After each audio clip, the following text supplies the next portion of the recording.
She thought running would save her, until the day her past found her in a crowded park, forcing her to gamble everything on a complete stranger. Lena Hayes made a choice that afternoon that would shatter every wall she'd built around her heart. A fake relationship, a single father with secrets of his own, and a lie so convincing neither of them saw the truth coming until it was too late to walk away. This is a story about fear, protection, and the fine line between pretending and falling. Stay with me until the end, and drop a comment with your city so I can see how far this story travels. The park smelled like roasted chestnuts and damp leaves.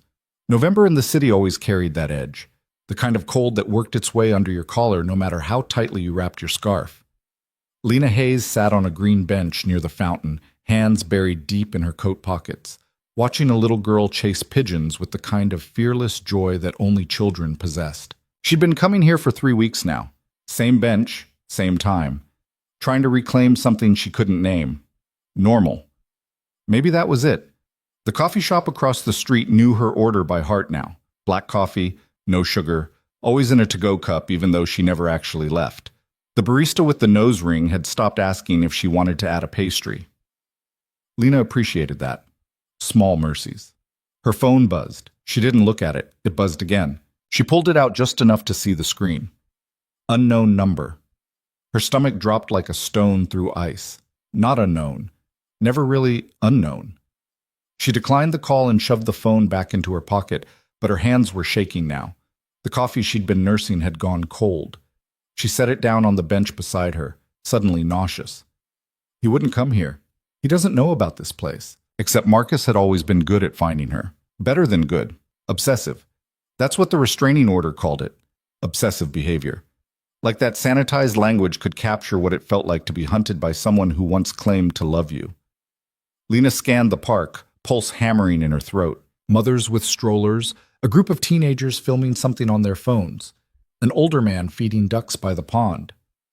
And there, near the oak tree, half hidden behind a newspaper he wasn't reading, Marcus. Her breath caught. He was staring directly at her. The world narrowed to a pinpoint. Everything else, the laughter, the traffic noise, the wind in the trees, faded to static. All she could see was him. The same leather jacket, the same expression that used to feel like devotion but now felt like a noose tightening. She stood abruptly, nearly knocking over her coffee. Move. Go. Now. But her legs wouldn't cooperate. Fear had a way of making you stupid, freezing you in place when every instinct screamed to run. Marcus folded his newspaper, started walking toward her. Lena's vision blurred at the edges. She took a step back, then another, and her heel caught on the uneven pavement. She stumbled, catching herself against the bench. Lena! His voice. Closer than she'd thought. Soft, like he was coaxing a frightened animal. Lena, wait. I just want to talk. No, not again, not here. Her eyes darted around the park, frantic, searching for what? Help? A witness? Someone who'd believe her if she screamed? And then she saw him. A man sitting 3 benches down. 30s maybe. Dark hair, the kind that looked like he'd run his hands through it too many times. Jeans and a navy jacket, posture relaxed, but his eyes were alert, watching a little girl on the swings with the focused attention of a parent who knew exactly where their kid was at all times. Lena didn't think. Thinking would have stopped her. She closed the distance between them in 4 strides, heart pounding so hard she could taste metal. I'm so sorry, she blurted, her voice too loud, too desperate. I know this is insane, but I need you to do something for me. The man looked up, startled. His eyes were gray-blue, sharp, but not cold. Do I know you? No, but my ex, he's here and he won't leave me alone and I... She glanced over her shoulder. Marcus was maybe 20 feet away now, closing the gap. I need you to pretend you're my boyfriend, please, just for a minute, please. She watched the calculation happen in real time, the flicker of confusion, then concern, then something harder to name. He followed her gaze to Marcus, took in the scene in half a second, and made his decision. Okay. That was it. No questions, no hesitation. He stood, and Lena realized he was taller than she'd thought. Probably 6'1", broad-shouldered in a way that suggested he didn't spend much time at a desk. He stepped close, crowding her space but somehow not making it feel invasive, and wrapped an arm around her waist. "Play along," he murmured, just loud enough for her to hear. Lena's breath hitched, but she nodded. Marcus stopped a few feet away, his expression shifting from determined to confused. "Lena," he said again, ignoring the stranger entirely. "We need to talk. You haven't been answering my calls." "She doesn't want to talk to you," the man said evenly. His voice was calm, almost conversational, but there was steel underneath. "So I think you should go." Marcus's jaw tightened. "And you are?" "Her boyfriend." Lena felt the word like a punch to the sternum. She forced herself to lean into it, resting her hand on the man's chest like she had every right to be there. His heart was steady under her palm. Hers was trying to claw its way out of her ribcage. "That's convenient," Marcus said, his tone sharpening. "Funny, because 3 weeks ago she wasn't seeing anyone." 3 weeks ago you weren't supposed to be within 500 feet of her," the man replied, and Lena's stomach flipped. "How did he—" Marcus's face darkened. "You don't know what you're talking about." "I know a restraining order when I hear about one, and I know you're about to violate it if you don't walk away." For a terrible moment, Lena thought Marcus might lunge. She could see the rage coiling in his shoulders, the way his hands clenched into fists. But then a woman pushing a stroller walked past, close enough to hear, and Marcus seemed to remember where he was. "This isn't over," he said quietly, looking only at Lena. Then he turned and walked away. Lena didn't move. Couldn't. She stood there, locked in place against this stranger's side, watching Marcus disappear into the crowd near the park entrance. Only when he was completely out of sight did she realize she was shaking. "Hey!" The man's voice was gentler now. "You okay?" Lena stepped back, breaking contact, suddenly mortified. God, I'm so sorry. I can't believe I just did that." "Don't apologize." He shoved his hands into his pockets, looking almost uncertain now that the crisis had passed. "You needed help. It's fine." "It's not fine. I ambushed you." "Yeah, well," a wry smile tugged at the corner of his mouth. "I've had weirder Tuesdays." Despite everything, Lena almost laughed. Almost. "I'm Ethan," he said. "Ethan Cole." Lena Hayes. She wrapped her arms around herself, suddenly aware of how cold she was. "And I really am sorry. I didn't know what else to do." "Was that guy actually your ex?" "Yeah." "And the restraining order?" "Also real." Ethan's expression darkened slightly. "He been showing up a lot?" "More than he should." Lena glanced back toward the park entrance, half expecting to see Marcus lurking near the gates. "I thought changing my routine would help." "Guess not." "You called the cops." "They can't do anything unless he actually violates the order. Standing in the same park doesn't count." The bitterness in her voice surprised even her. Ethan looked like he wanted to say something, but before he could, a small voice interrupted. "Daddy!" The little girl from the swings came barreling over, pigtails bouncing. She couldn't have been more than 5, round-cheeked and fearless, the kind of kid who probably gave her father daily heart attacks. "Mia, slow down before you—" She tripped over her own feet and would have face-planted if Ethan hadn't caught her. "Trip," he finished, hauling her upright. "What did I just say about running on wet grass?" "That it's slippery and dangerous, and I should be more careful," Mia recited dutifully. Then she noticed Lena, and her eyes went wide. "Hi, are you my daddy's friend?" Lena's throat tightened. Sort of. I'm Mia. I'm 5 3/4. What's your name?" Lena. "That's pretty." Mia beamed at her, then turned to Ethan. "Can we get ice cream on the way home, please? It's 40 degrees outside." Ice cream doesn't have a temperature rule. Ethan sighed, but Lena could see the affection in it. "We'll see." Mia's grin suggested she knew she'd already won. "We should go," Ethan said to Lena. "But, you gonna be okay getting home?" Lena nodded quickly.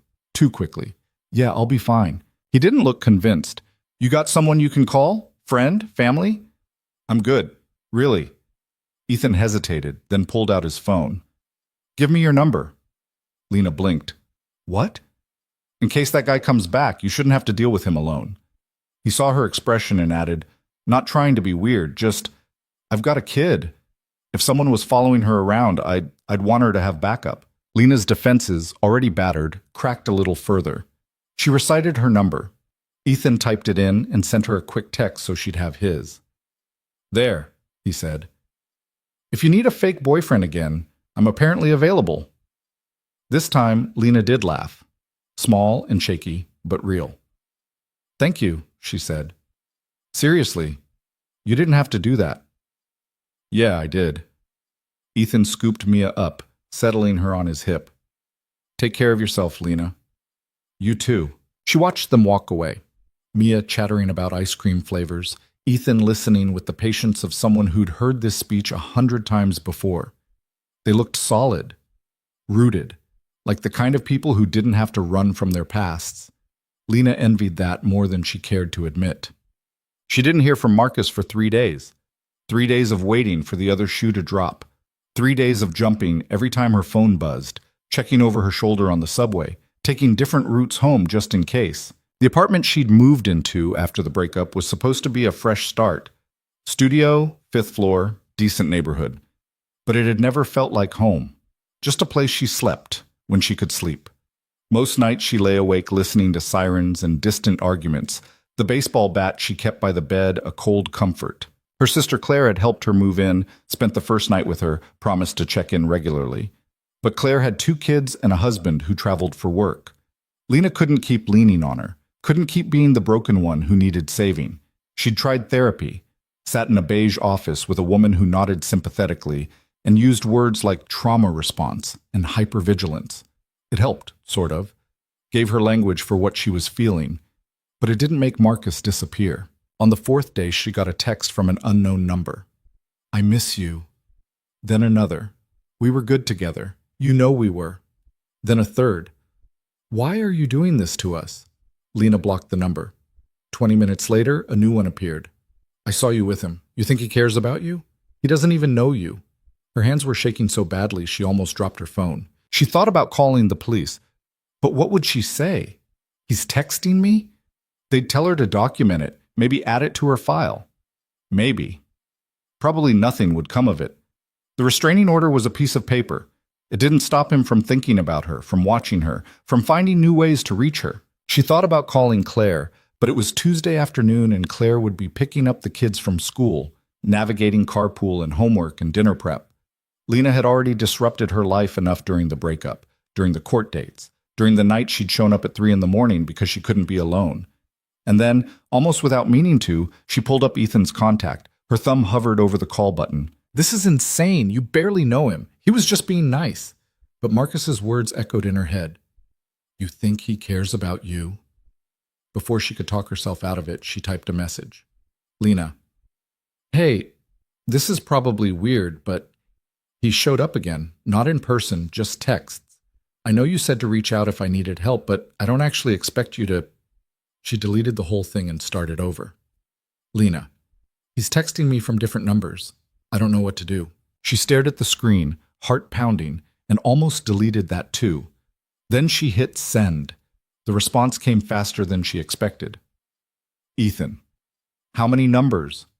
Lena. 3 so far today. Ethan. Save the screenshots. Every single one. Timestamps. Everything. Lena. I know. I'm documenting it. Ethan. Good. Have you told the cops? Lena. They can't do anything unless he actually threatens me or violates the physical proximity order. Ethan. That's bullshit. Lena. Yeah. There was a pause. Lena watched the 3 dots appear and disappear twice before the next message came through. Ethan. Where are you right now? Lena.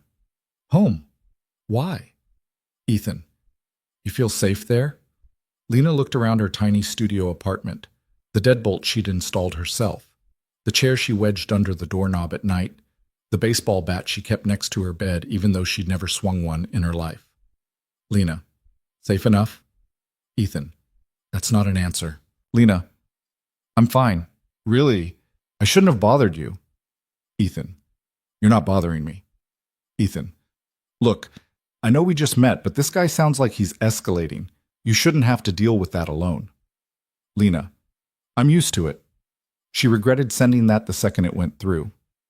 Ethan. That's even worse. Ethan. Let me help. Lena. You don't owe me anything. Ethan. I know. Something in those 2 words made her chest tighten. Lena. Why are you doing this? Ethan. Because I can. Because you asked. Pick one. Lena stared at the screen, something unfamiliar stirring in her chest. Not hope, exactly. Hope felt too dangerous. But maybe the idea that she didn't have to white-knuckle her way through this alone. Lena. Thank you. Ethan. Don't thank me yet. I haven't actually done anything. Lena. You answered. That's something. She set the phone down and tried to breathe normally, tried to remember what normal felt like. Her apartment was quiet except for the hum of the refrigerator and the muffled sounds of her neighbors above. Someone was playing music, something with a heavy bass line that made the ceiling vibrate faintly. Normally it annoyed her. Tonight it was almost comforting, a reminder that other people existed, that life was happening all around her even when hers felt like it was suspended in amber. She made herself dinner, pasta with jarred sauce because cooking felt like too much effort. She ate standing at the counter, scrolling through her phone without really seeing anything, and tried not to think about Marcus sitting somewhere doing the same thing, obsessing over her, planning his next move. The therapist had told her that obsession like his wasn't really about love. It was about control, about possession. Marcus didn't miss her. He missed the version of her that had existed for him, the one who'd bent herself into shapes to make him happy, who'd ignored the red flags until they were too big to miss. Lena rinsed her plate and was reaching for the dish soap when her phone rang. Unknown number. Her stomach clenched. She let it go to voicemail. 30 seconds later, the voicemail notification appeared. Against her better judgment, she played it. Marcus's voice, soft and wounded. Lena, please. I know you're angry, but we can work this out. We always do. I love you. You know I love you. Just call me back, please. She deleted it with shaking hands. The phone rang again immediately. Different number. This time she answered. Stop calling me. Lena. I mean it, Marcus. Stop. I just want to talk. 5 minutes. That's all I'm asking. No. You're being unreasonable. I have a restraining order against you. You're not supposed to contact me at all. That's just a piece of paper. It doesn't change how we feel about each other. There is no we. Not anymore. You don't mean that. I do. Her voice was steadier than she felt. I really do. Is it because of him? That guy from the park? Lena's blood went cold. That's none of your business. You're my business. You'll always be my business. I'm hanging up now. Lena. She ended the call and immediately blocked the number. Then she sat down hard on her couch, adrenaline making her hands shake. The phone buzzed with a text. Ethan. Ethan. You doing okay? She almost lied, almost typed back something breezy and dismissive, but she was so tired of pretending. Lena. He just called, twice. Ethan. What did he say? Lena. The usual, that he loves me, that we can work it out, that I'm being unreasonable. Ethan. Jesus. Lena. I hung up on him, blocked both numbers. Ethan. Good. That took guts. Lena. Didn't feel like it. Ethan. Trust me. It was. Lena stared at the message, something loosening in her chest. Lena. How do you know? Ethan. Because I've seen what it looks like when someone's really scared, and I've seen what it looks like when they fight back anyway. Lena. Who? There was a longer pause this time. Ethan. My sister. Different situation, but same kind of guy who wouldn't take no for an answer. Took her a long time to get out. Lena.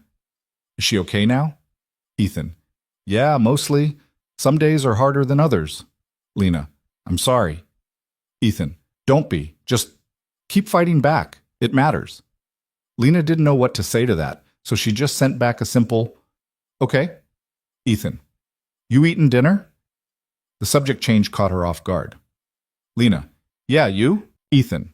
Attempting to convince Mia that chicken nuggets count as a vegetable. Despite everything, Lena smiled. Lena. How's that going? Ethan. About as well as you'd expect. She's offered a compromise, nuggets and broccoli, but only if she can dip the broccoli in ketchup. Lena. That's actually pretty reasonable negotiation skills for a 5-year-old. Ethan. She's terrifying. I'm not ready for her teenage years. Lena. You've got a while. Ethan. Not long enough. They texted back and forth for another 20 minutes.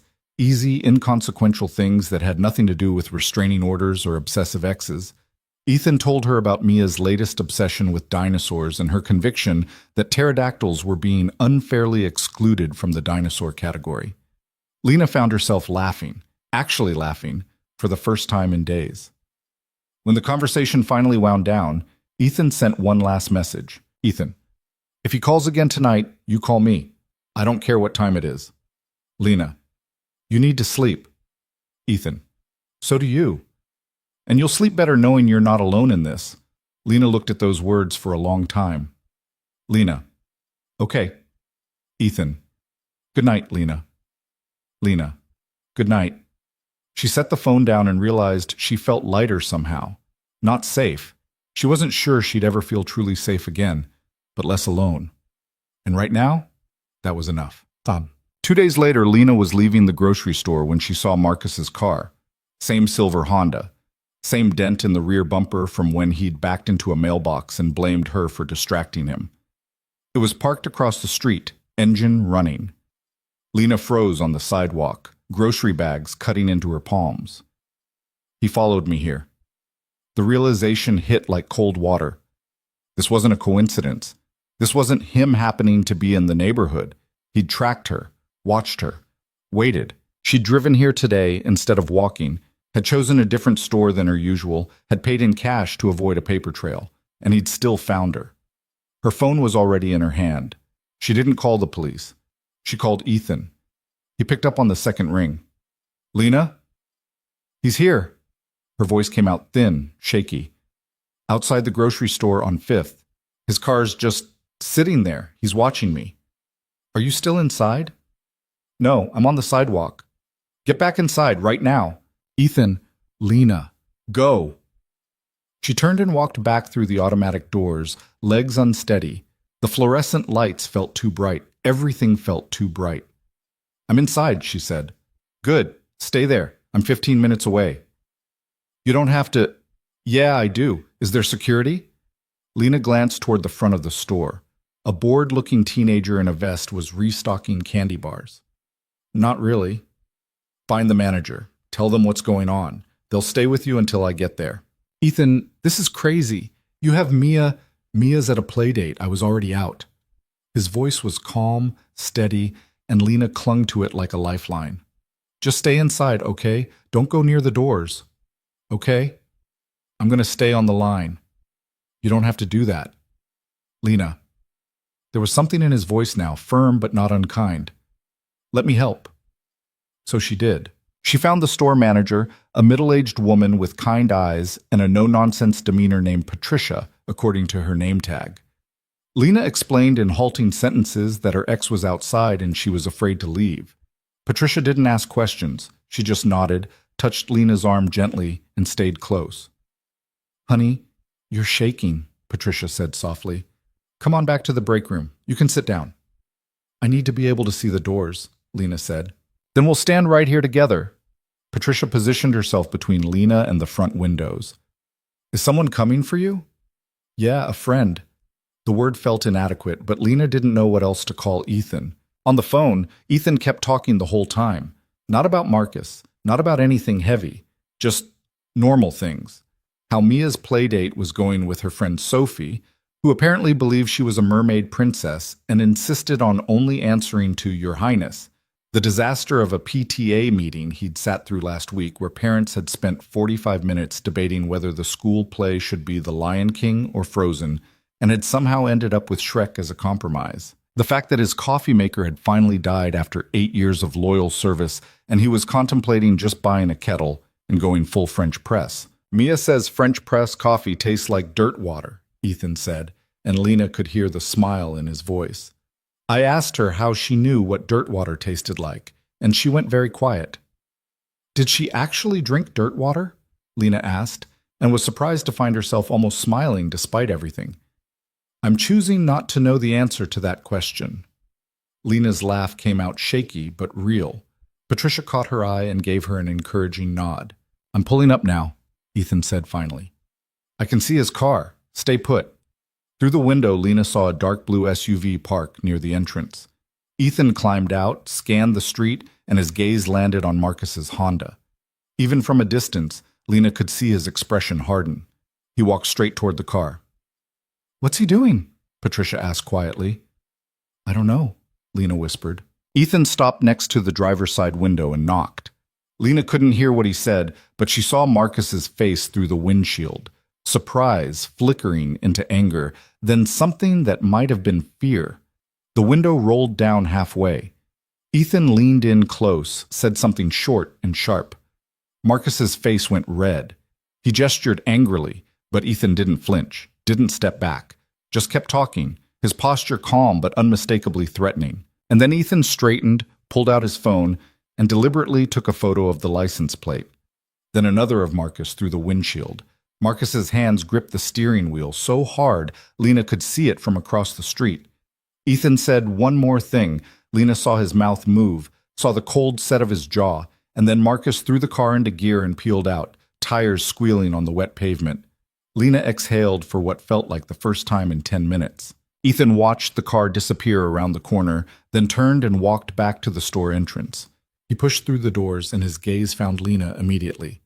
"You okay?" Lena nodded, not trusting her voice. "He's gone," Ethan said. "For now, anyway." He glanced at Patricia. "Thanks for staying with her." "Of course." Patricia gave Lena's shoulder a gentle squeeze. "You be safe, honey. And if he comes back, you call the police right away." "I will, thank you." When Patricia had returned to her duties, leaving them in relative privacy near the produce section, Ethan said quietly, "I got his plate number and photos. You can add those to your file with the police." "What did you say to him?" Ethan's jaw tightened. "That if he came near you again, I'd make sure every cop in the city knew his face. That I had his plate, his make and model, and now photos of him stalking you outside a grocery store." He paused. "And that if the law wouldn't stop him, I'd find other ways to make his life very uncomfortable." Lena's throat closed up. "Ethan, I know, that was probably out of line, but I'm not sorry." "Thank you," Lena managed. "Come on," Ethan said. "I'll give you a ride home. We can come back for your car later." "You really don't have to, Lena." He met her eyes, and for the first time she saw something raw there beneath the calm. "Stop trying to do this alone." So she let him drive her home. They didn't talk much on the way. Lena stared out the window, watching the city blur past, and tried to remember the last time someone had shown up for her like this. No questions, no conditions, no keeping score, just showed up. She couldn't. Her father had left when she was 12. Her mother had done her best, but was always working, always tired, always stretched too thin. Claire had been there, but Claire had her own life, her own struggles.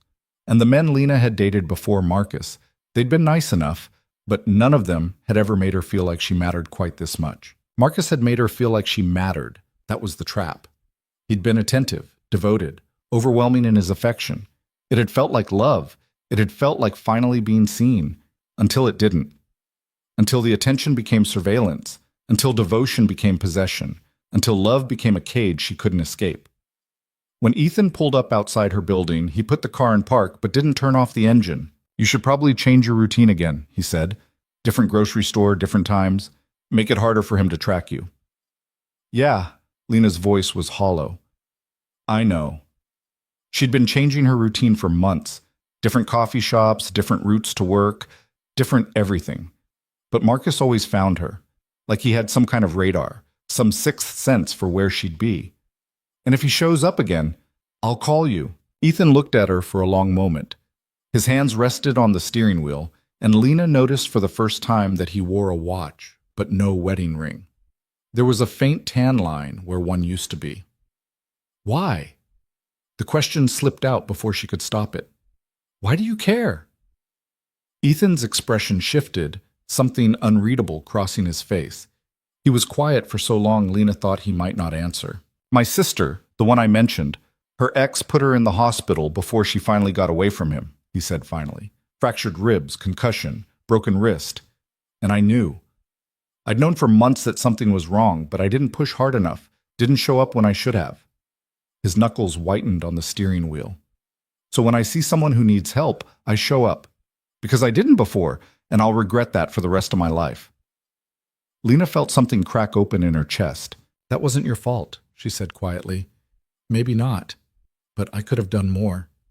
He finally looked at her. So that's why I care. Because nobody should have to be that scared, and because you asked for help. That takes more guts than most people have. Lena didn't feel gutsy. She felt like she was barely holding it together with duct tape and denial. Thank you, she said again, because what else was there to say? Anytime. He reached into the center console and pulled out a business card. That's got my office number too in case you can't reach me on my cell. I work from home most days, so I'm usually around. What do you do? Lena realized she'd never asked. Freelance graphic design. Nothing glamorous, but it pays the bills and lets me be there when Mia gets home from school. That's really great, actually, that you can do that. Yeah, her mom... He stopped, seemed to reconsider. It's just me and Mia. Has been for a while, so the flexibility helps. Lena heard the weight in those words, the careful omission. She didn't push. She climbed out of the car, grocery bags in hand. Patricia had insisted on keeping them in the store refrigerator so nothing would spoil, and watched Ethan drive away. And for the first time in months, she didn't feel quite so alone. That night, Lena's phone stayed blessedly quiet. No calls from unknown numbers, no texts, no voicemails. She almost didn't trust it. She made dinner, actual dinner, chicken and vegetables instead of pasta from a jar, and ate at her tiny table instead of standing at the counter. She put on music, something soft and instrumental that didn't require her to think. She took a shower without bringing her phone into the bathroom, without checking it every 30 seconds. It felt like exhaling after holding her breath for days. Around 9, her phone buzzed. She tensed automatically, but it was just Claire. Claire, haven't heard from you in a few days. You okay? Lena stared at the message, trying to decide how much to say.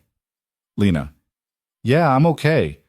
Marcus showed up at the park last week, but someone helped me. Claire. Someone? Who? Are you seeing someone? Lena, no. Just a guy who was there with his daughter. He pretended to be my boyfriend to get Marcus to leave. Claire. And then what? Lena. And then Marcus started texting from different numbers and showed up outside the grocery store yesterday. Claire. Lena. Claire. Did you call the police? Lena. I'm documenting everything, but they can't do much unless he actually threatens me or gets too close. Claire. This is bullshit. Lena. I know.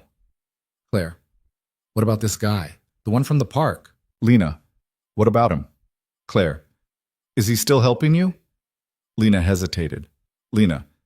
Yeah, he drove off Marcus yesterday and gave me his number in case I need backup. Claire. That's actually really nice. Claire. Also slightly concerning. You don't know this guy. Lena. I know, but he seems genuinely trying to help. He's got a daughter. He works from home. He's just normal. Claire. Normal guys don't usually step in like that. Lena. His sister was in a bad relationship. I think it hits close to home for him. There was a pause. Claire. Okay, but please be careful. I don't want you trading one problem for another. Lena. I'm being careful, promise. Claire. I love you. Call me if you need anything. Lena. I love you too. Lena set the phone down and realized her sister was right to be cautious. She barely knew Ethan. A week ago, he'd been a complete stranger. And now she was calling him when she was scared, leaning on him in ways she probably shouldn't. But the alternative was facing Marcus alone. And that felt infinitely more dangerous than trusting someone who'd shown her nothing but kindness. Her phone buzzed again. This time it was Ethan. Ethan. Wanted to check in. Everything quiet tonight? Lena. So far. No calls or texts. Ethan. Good. Maybe yesterday scared him off. Lena. Maybe. She didn't really believe it, but she wanted to. Ethan. How are you holding up? Lena. Honestly, I don't know. Some moments I feel okay. Some moments I'm just waiting for the next thing. Ethan. That's normal. Adrenaline crash. Lena. You seem to know a lot about this. Ethan. Unfortunately, yeah, my sister's recovery was rough. Lots of false starts, lots of backsliding. Lena. How is she now? Ethan, better? She moved across the country, changed her name, started over completely. It's been 5 years and she's finally starting to feel safe again. Lena, 5 years. Ethan, I'm not saying it'll take that long for you. Every situation is different. Lena, but it might? Ethan, it might, but you'll get there. Lena pulled her knees up to her chest, wrapping her free arm around them. Lena, how do you know? Ethan, because you're still fighting. That's the hardest part. They texted for another hour. Easier conversation this time, drifting away from Marcus and restraining orders into safer territory. Ethan told her about Mia's school play coming up, where she'd been cast as Tree Number 3 and was taking the role very seriously. Lena found herself smiling, asking questions, genuinely interested in this little girl she'd met for all of 5 minutes. Eventually, Ethan signed off, Mia's bedtime, and Lena was left alone in her apartment again. But the silence didn't feel quite as oppressive as it usually did. She got ready for bed, did her usual routine of checking the locks and wedging the chair under the door, and climbed under the covers with her phone on the nightstand. Just before she turned off the light, she pulled up Ethan's last message. Because you're still fighting. That's the hardest part. She read it 3 times, then set the phone down and closed her eyes. For the first time in weeks, sleep came easy. The peace lasted exactly 6 days. 6 days of near normal. 6 days where Lena started to believe that maybe Ethan confronting Marcus had actually worked. 6 days where she walked to the corner store without her heart racing, checked her phone without dread pooling in her stomach, slept without the baseball bat within arm's reach. On the 7th day, she found the flowers. They were waiting on her doorstep when she got home from work. A massive bouquet of white roses in a crystal vase, the kind that cost more than her weekly grocery budget. No card, no note. Just flowers that looked expensive and deliberate and wrong. Lena's hand shook as she pulled out her phone and took photos from every angle. Then she called Ethan. He left flowers at my door. Ethan's voice went tight. You're sure it was him? White roses. They were my favorite when we were together. I told him once I loved them. Her laugh came out bitter. Now I can't stand the sight of them. Don't touch them. I'm coming over. Ethan, you don't have to. Lena. His tone left no room for argument. I'm already in the car. 20 minutes later, Ethan pulled up outside her building with Mia in the back seat. Lena met them on the steps, still staring at the flowers like they might explode. Hi, Lena, Mia waved enthusiastically. Daddy said we're going on an adventure. An adventure, huh? Lena tried to smile, but it felt brittle. Ethan climbed out and assessed the situation with a single glance. Did you call the police? Not yet. I wanted to document everything first. Good instinct. He pulled out his own phone and started taking photos. The flowers, the doorstep, the building entrance, everything. This counts as contact. It's a violation of the restraining order. They'll say there's no proof it was him. Maybe, but it's still worth reporting. Ethan crouched down, examining the vase without touching it.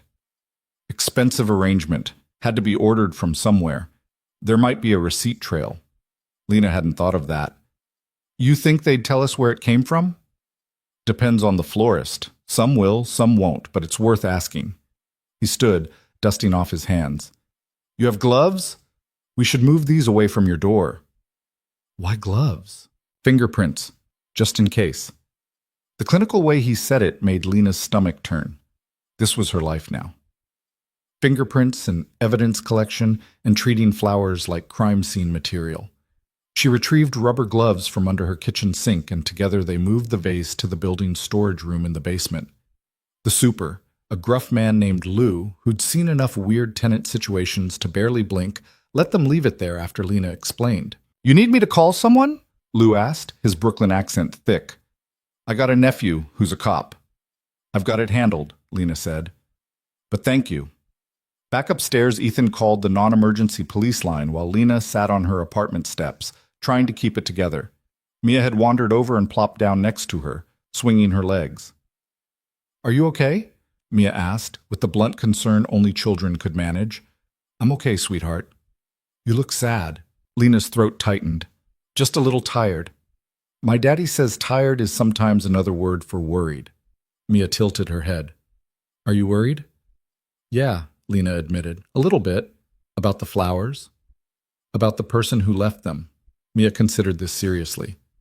Were they mean flowers? Despite everything, Lena almost smiled. Kind of. That's silly. Flowers can't be mean. They're just plants. You're right. It's not the flowers that are the problem. It's the person. Oh. Mia processed this. Is it the man from the park? The one who made you scared? Lena glanced at Ethan, who was still on the phone, then back at Mia. Yeah, that one. My daddy scared him away, though. He did. So he'll do it again if he comes back. Mia said this with such absolute certainty that Lena felt something crack in her chest. Your daddy's pretty great, huh? Mia beamed. The greatest. He makes me pancakes on Saturdays and reads me 3 stories at bedtime even when he's tired. And he does funny voices for all the characters. That does sound pretty great. Ethan finished his call and walked over. Officers on the way. Should be here in about 30 minutes. He saw Mia sitting close to Lena, and his expression softened slightly. Mia, you bothering Lena? Nope. We're talking about you. Oh no. I told her you do funny voices for bedtime stories. Mia. What? You do? Lena found herself genuinely smiling for the first time all day. I'd like to hear that sometime. Absolutely not, Ethan said, but there was warmth in it. My dramatic reading of The Very Hungry Caterpillar is for Mia's ears only. It's really good, Mia stage whispered to Lena. He does the caterpillar like this. She launched into an impression that was probably meant to be her father, but sounded more like a robot having an existential crisis. I do not sound like that. You kind of do, Lena offered. Ethan gave her a look of mock betrayal. You're supposed to be on my side. I just met you. I don't have to be on your side yet. Yet, he repeated. So there's hope. The moment hung between them, light, almost playful, and for a second Lena forgot why they were sitting on her apartment steps in the first place. Then a police cruiser pulled up, and reality crashed back in. The officer who responded was younger than Lena expected, maybe late 20s, with the kind of carefully neutral expression that suggested he'd heard it all before. His name tag read Martinez. Lena walked him through everything. The restraining order, Marcus showing up at the park, the texts from multiple numbers, the incident at the grocery store, and now the flowers. Officer Martinez took notes, his pen scratching across the pad in quick, efficient strokes. And you're certain the flowers are from the subject named in the restraining order? White roses were my favorite when we dated. I never told anyone else that. But there's no card or message confirming it was him. No. Martinez's expression didn't change, but Lena saw the answer in his eyes before he spoke. Without proof of contact, it's hard to say this constitutes a violation. He left them on my doorstep, where I live, that he's not supposed to know about because I moved after we broke up. I understand your frustration, Ms. Hayes, and I'm going to add this to your case file. But unless we can prove he's the one who ordered and delivered the flowers, so what? Lena's voice cracked. I'm supposed to just wait until he does something worse? No, ma'am. You're supposed to keep documenting everything, exactly like you're doing. If he makes contact again, you call us immediately. If you see him near your residence or workplace, you call us immediately. We take restraining orders seriously. Just not seriously enough to do anything about them, Ethan said quietly. Martinez looked at him. You're a friend of Ms. Hayes? Yeah. You been present for any of these incidents? The park, the grocery store, and I was on the phone when she got the harassing texts. Then you should know we're limited by what we can prove in court. I believe Ms. Hayes, but a prosecutor needs evidence. He's stalking her. I know, and we're building a case, but these things take time. Lena felt the fight drain out of her. Time. She'd been hearing that for months. These things take time. The restraining order takes time to process. The investigation takes time to build. Meanwhile, Marcus kept showing up, kept calling, kept finding new ways to make her feel hunted. Martinez finished his report and handed her a card. That's my direct line. You need anything, you call. I mean it. Thank you, Lena said, because what else could she say? After Martinez left, Ethan turned to Lena. You shouldn't stay here tonight. I'm not leaving my apartment. Lena, if I leave, he wins. He'll know he scared me badly enough to run. Who cares if he wins? Ethan's voice was sharp with frustration. Your safety matters more than pride. It's not about pride. It's about not giving him any more power over my life than he already has. They stared at each other, the tension crackling between them. Mia, who'd been sitting quietly on the steps, looked between them with wide eyes. "Are you guys fighting?" she asked in a small voice. Ethan's expression immediately softened. "No, sweetheart, we're just disagreeing." "It sounds like fighting." "Sometimes grown-ups disagree loudly," Lena said gently. "But we're okay." Ethan scrubbed a hand over his face. "Look, at least let me check your locks. Make sure everything's secure." Lena hesitated, then nodded. "Okay." She led him into her apartment, the first time he'd been inside. She saw him take it in with a single sweep. The studio layout, the deadbolt she'd installed herself, the chair by the door, the baseball bat leaning against the wall by her bed. He didn't comment on any of it, just checked the windows, tested the locks, examined the fire escape access. "Your window locks are garbage," he said finally. "Anyone could jimmy these open with a credit card." "I know. The landlord said he'd replace them, but that was 3 months ago. I can install better ones. Won't take long." "Ethan, you've already done so much. Hardware stores open until 9. I can have new locks on these windows before Mia's bedtime." Lena wanted to argue, wanted to insist she could handle it herself, but she was tired of handling everything herself. "Okay," she said quietly. "Thank you." Ethan's expression gentled. "You don't have to thank me every time." "Yeah, I do." He studied her for a moment, something shifting in his eyes. Then he pulled out his phone. "Let me make a call. See if I can get someone to watch Mia for a couple hours." "No, don't. Bring her with you. She can hang out here while you work." "You sure?" "Yeah, it'll be nice to have the company." So that's how Lena ended up with a 5-year-old sitting at her kitchen counter, coloring in a Disney princess coloring book Ethan produced from the apparently bottomless supply of kid entertainment in his car while he went to buy window locks.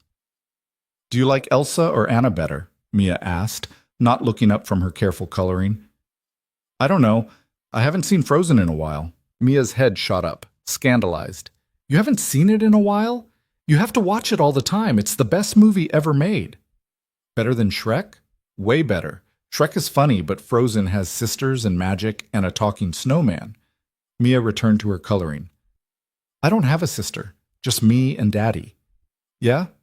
What about your mom?" The question was out before Lena could stop it. Mia's crayon paused. "She lives far away. I don't see her much." "I'm sorry." Mia shrugged, a gesture too adult for her small frame. "It's okay. Daddy says some people aren't good at being parents, and that's not the kid's fault." Lena felt her throat close. "Your daddy's right. He's right about most things, except vegetables. He thinks I need to eat them every day, but I think that's too much. Vegetables are important, though." "That's what he says. You're supposed to be on my side," Lena laughed. "I barely know you. I don't have to be on your side yet." "Yet?" Mia repeated, grinning. "That's what Daddy said, too." They colored together until Ethan returned, arms full of hardware store bags. He got to work immediately, and Lena watched him install new locks on both windows with the efficiency of someone who'd done this before. "You're good at this," she observed. "Had to learn. My apartment was broken into a few years back, right after Mia was born. Nobody was home, thank God, but it scared the hell out of me. Spent a month upgrading every lock and window in the place." "Did they catch who did it?" "Nope. Just some junkie looking for stuff to sell, probably. But it taught me that those basic apartment locks aren't worth anything." He finished the first window and moved to the second.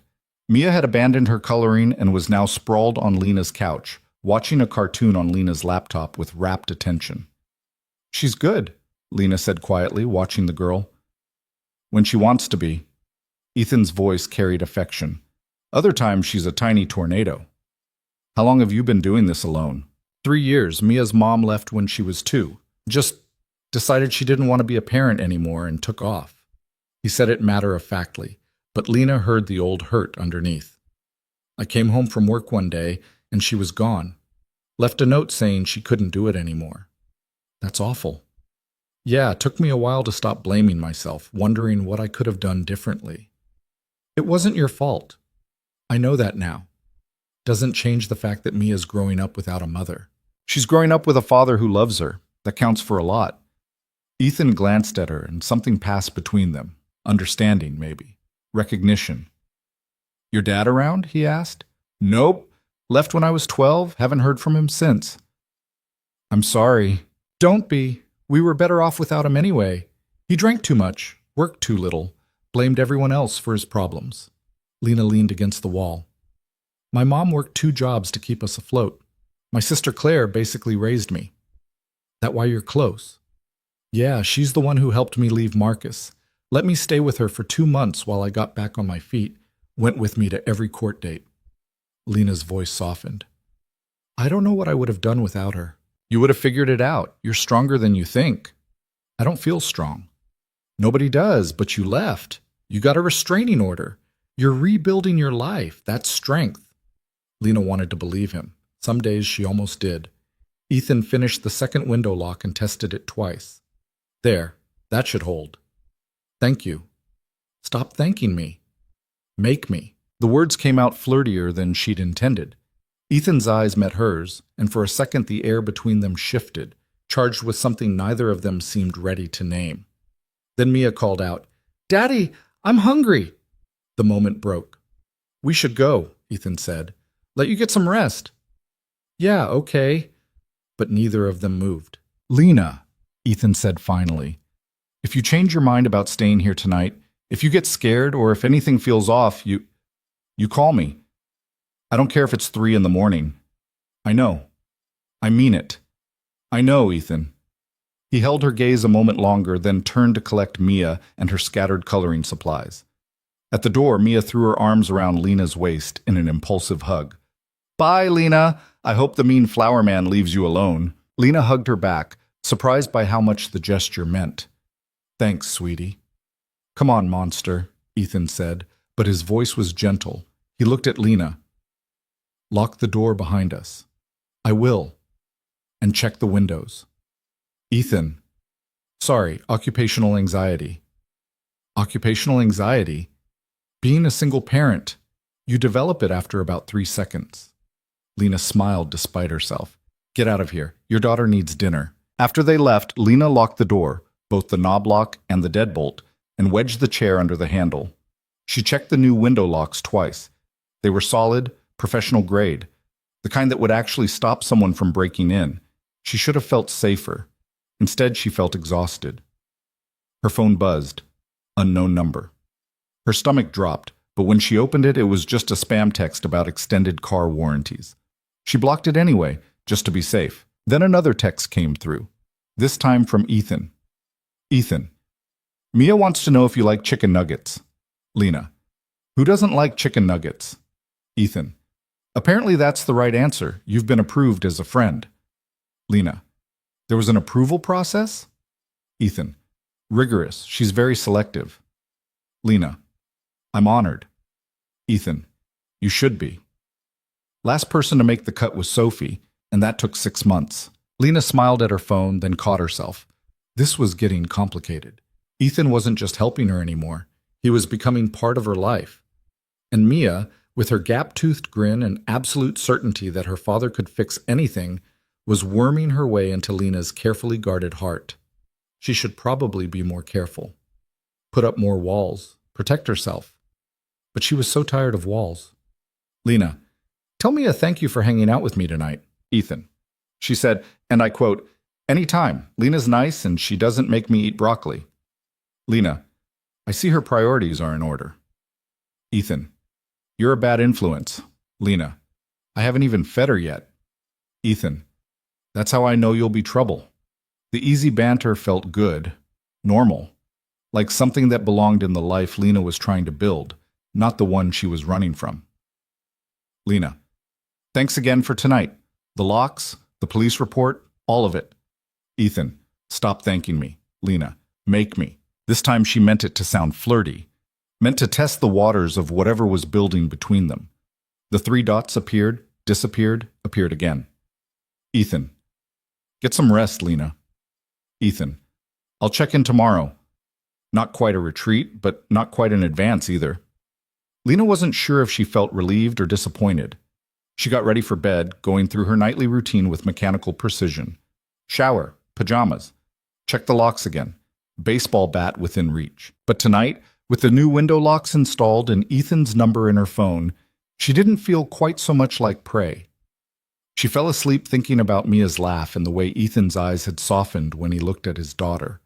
About the possibility that maybe, just maybe, she was allowed to want more than just survival.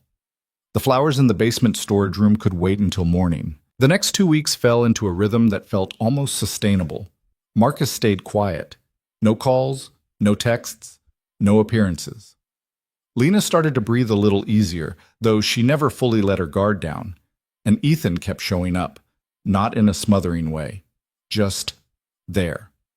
A text in the morning to check in, an offer to grab coffee when she mentioned she'd be near his neighborhood, an invitation for her to join him and Mia at the park on Saturday, casual and low pressure. Lena said yes to the park. It felt like crossing a line, but she didn't know how to explain that to Ethan without making it weird. This wasn't a date. It was just 3 people spending time together on a sunny Saturday afternoon, except it felt like more. Mia ran ahead to the swings, leaving Lena and Ethan to follow at a slower pace. "She's got energy for days," Ethan said, watching his daughter pump her legs to go higher. "I don't know where it comes from. I remember being like that. My sister used to say I had a battery pack instead of a soul." "Sounds about right." Ethan glanced at her. "How are you?" "Really?" "Better. The quiet's been nice." "Think he gave up?" "No, but I'll take the reprieve while I can get it." They sat on a bench near the swings, close enough to watch Mia, but far enough to give her space. The park was crowded with weekend families, parents pushing strollers, kids shrieking on the playground, teenagers clustered by the basketball court. Normal life happening all around them. "Can I ask you something?" Lena said. "Shoot. Why are you really doing this? And don't say because you can. That's not a real answer." Ethan was quiet for a long moment, watching Mia on the swings. "You want the truth?" "Yeah. I like you." Lena's heart stuttered.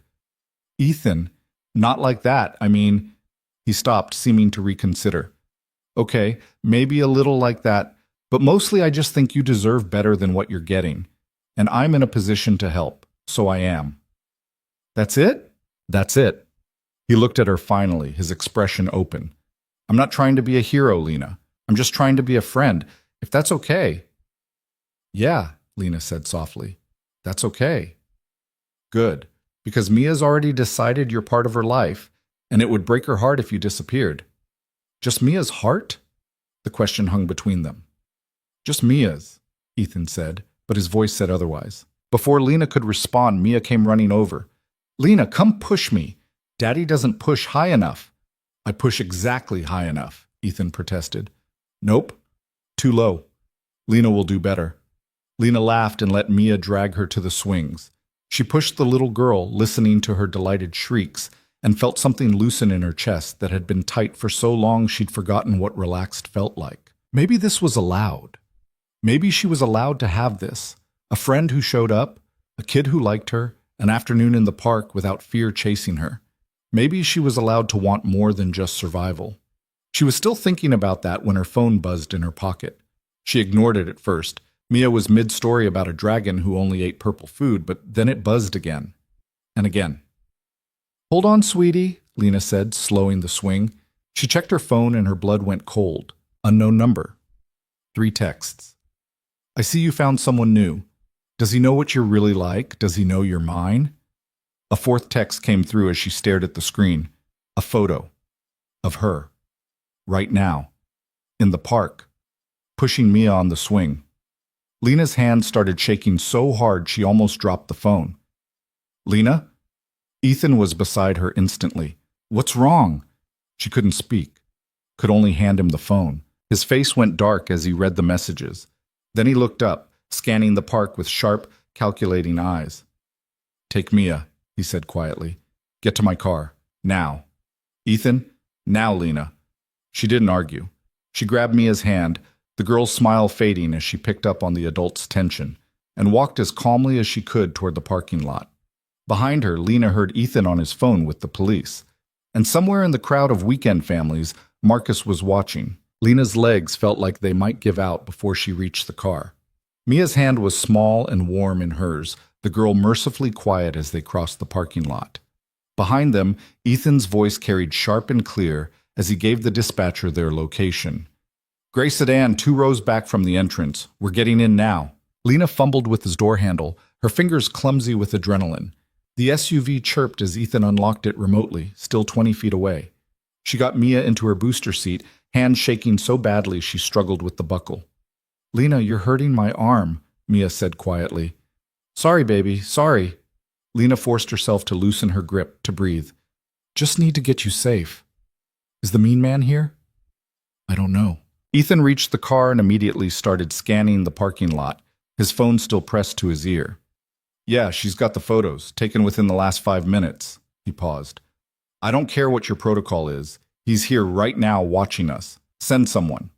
He ended the call and turned to Lena. Get in. She climbed into the passenger seat. Ethan started the engine and pulled out of the parking space, driving with controlled precision toward the park entrance.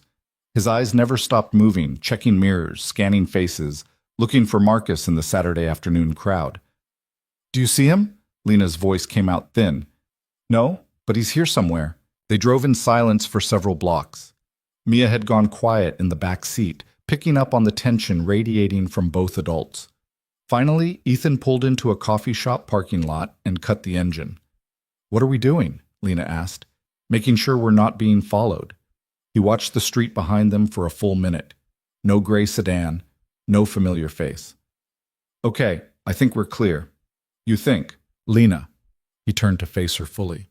I need you to be honest with me. How dangerous is this guy? I don't know. He's never been violent with me, just controlling, possessive, but the way he's escalating, her voice cracked. I don't know what he's capable of anymore. Ethan's jaw tightened. Did the officer you talked to before, Martinez, did he take this seriously? As seriously as he could, but there's a difference between taking it seriously and being able to do something about it. Yeah. Ethan pulled out his phone and pulled up the photos Marcus had sent. His expression darkened as he studied them. These were taken with a telephoto lens. He wasn't close enough for you to spot him in the crowd. How do you know that? The angle, the compression. He was probably 50, 60 feet away, maybe more. Ethan's voice had gone flat, analytical. He's getting better at this, more careful. The observation made Lena's stomach turn. You sound like you know what you're talking about. I took a few photography classes in college, enough to recognize lens work. He handed her phone back. You need to forward these to Martinez, and we need to figure out how he knew you'd be at the park. Lena's mind raced. I didn't tell anyone except Claire. Did you post anything on social media? I don't use social media anymore. Deleted everything months ago. What about me? Did I mention it anywhere? Ethan scrolled through his own phone, checking. No, nothing. Then how? Lena stopped. A terrible thought was forming. My phone, like... What about it? What if you put something on it, like tracking software or, I don't know, is that even possible? Ethan's expression shifted. Yeah, it's possible. There are apps that can track location, read text, even turn on your camera remotely. If he had access to your phone at any point, we lived together for 2 years. He had access to everything. When did you get this phone? 4 months ago, after I left him. Did you restore it from a backup? Lena's heart sank. Yeah, I transferred everything from my old phone. Then that's probably it. If he installed something on your old phone, it came over with the restore. Ethan was already typing. There's a place near my apartment that does phone diagnostics. They can check for spyware, clean it out if they find anything. How much does that cost? Don't worry about it. Ethan, Lena, please, let me help. She wanted to argue, wanted to insist she could handle her own problems, pay her own bills. But the truth was she was drowning and he was throwing her a rope. Pride seemed like a stupid reason to refuse it. Okay, she said quietly. Thank you. From the back seat, Mia's small voice piped up. Are we still getting ice cream? Both adults turned to look at her. The little girl sat in her booster seat, hands folded primly in her lap, watching them with wide eyes. You said we could get ice cream after the park, Mia continued, and we went to the park. So now ice cream? The absolute logic of a 5-year-old. Despite everything, Lena felt a laugh bubble up. She's got a point, Lena said. Ethan looked torn between exasperation and affection. Mia, now's not really the best time. But you promised, and you said promises are important. I did say that. So ice cream? Ethan glanced at Lena, who shrugged. I could actually use some ice cream. You're both ganging up on me. Is that a yes? Mia asked hopefully. That's a yes. But we're getting it to go and eating it at home. Deal! 20 minutes later, they were sitting in Ethan's living room, eating ice cream straight from the container. Mia had claimed the entire pint of mint chocolate chip and was working her way through it with single-minded determination. Lena had her phone in one hand and a spoon in the other, forwarding the photos to Officer Martinez along with a detailed message about what had happened. Ethan's apartment surprised her. She'd expected something sparse and utilitarian, the domain of a single dad too busy to care about decor. Instead, it was warm and lived in, full of small touches that spoke to actual thought. Framed photos on the walls, most of them featuring Mia at various ages. A bookshelf packed with everything from graphic design manuals to children's books to what looked like an entire collection of graphic novels. A couch that had clearly been selected for comfort over style, with blankets draped over the back and a suspicious number of throw pillows. Your place is nice, Lena said. It's a mess. It's not. She searched for the right word. It's lived in. It feels like a home. Ethan looked around like he was seeing it for the first time. Yeah, I guess it does. Mia's contribution, mostly. Left to my own devices, I'd probably have a mattress on the floor and nothing else. I don't believe that. You should. I'm fundamentally lazy about this stuff. Says the man who installed window locks at 9 o'clock on a weeknight. That's different. That's practical. This is... He gestured vaguely at the throw pillows.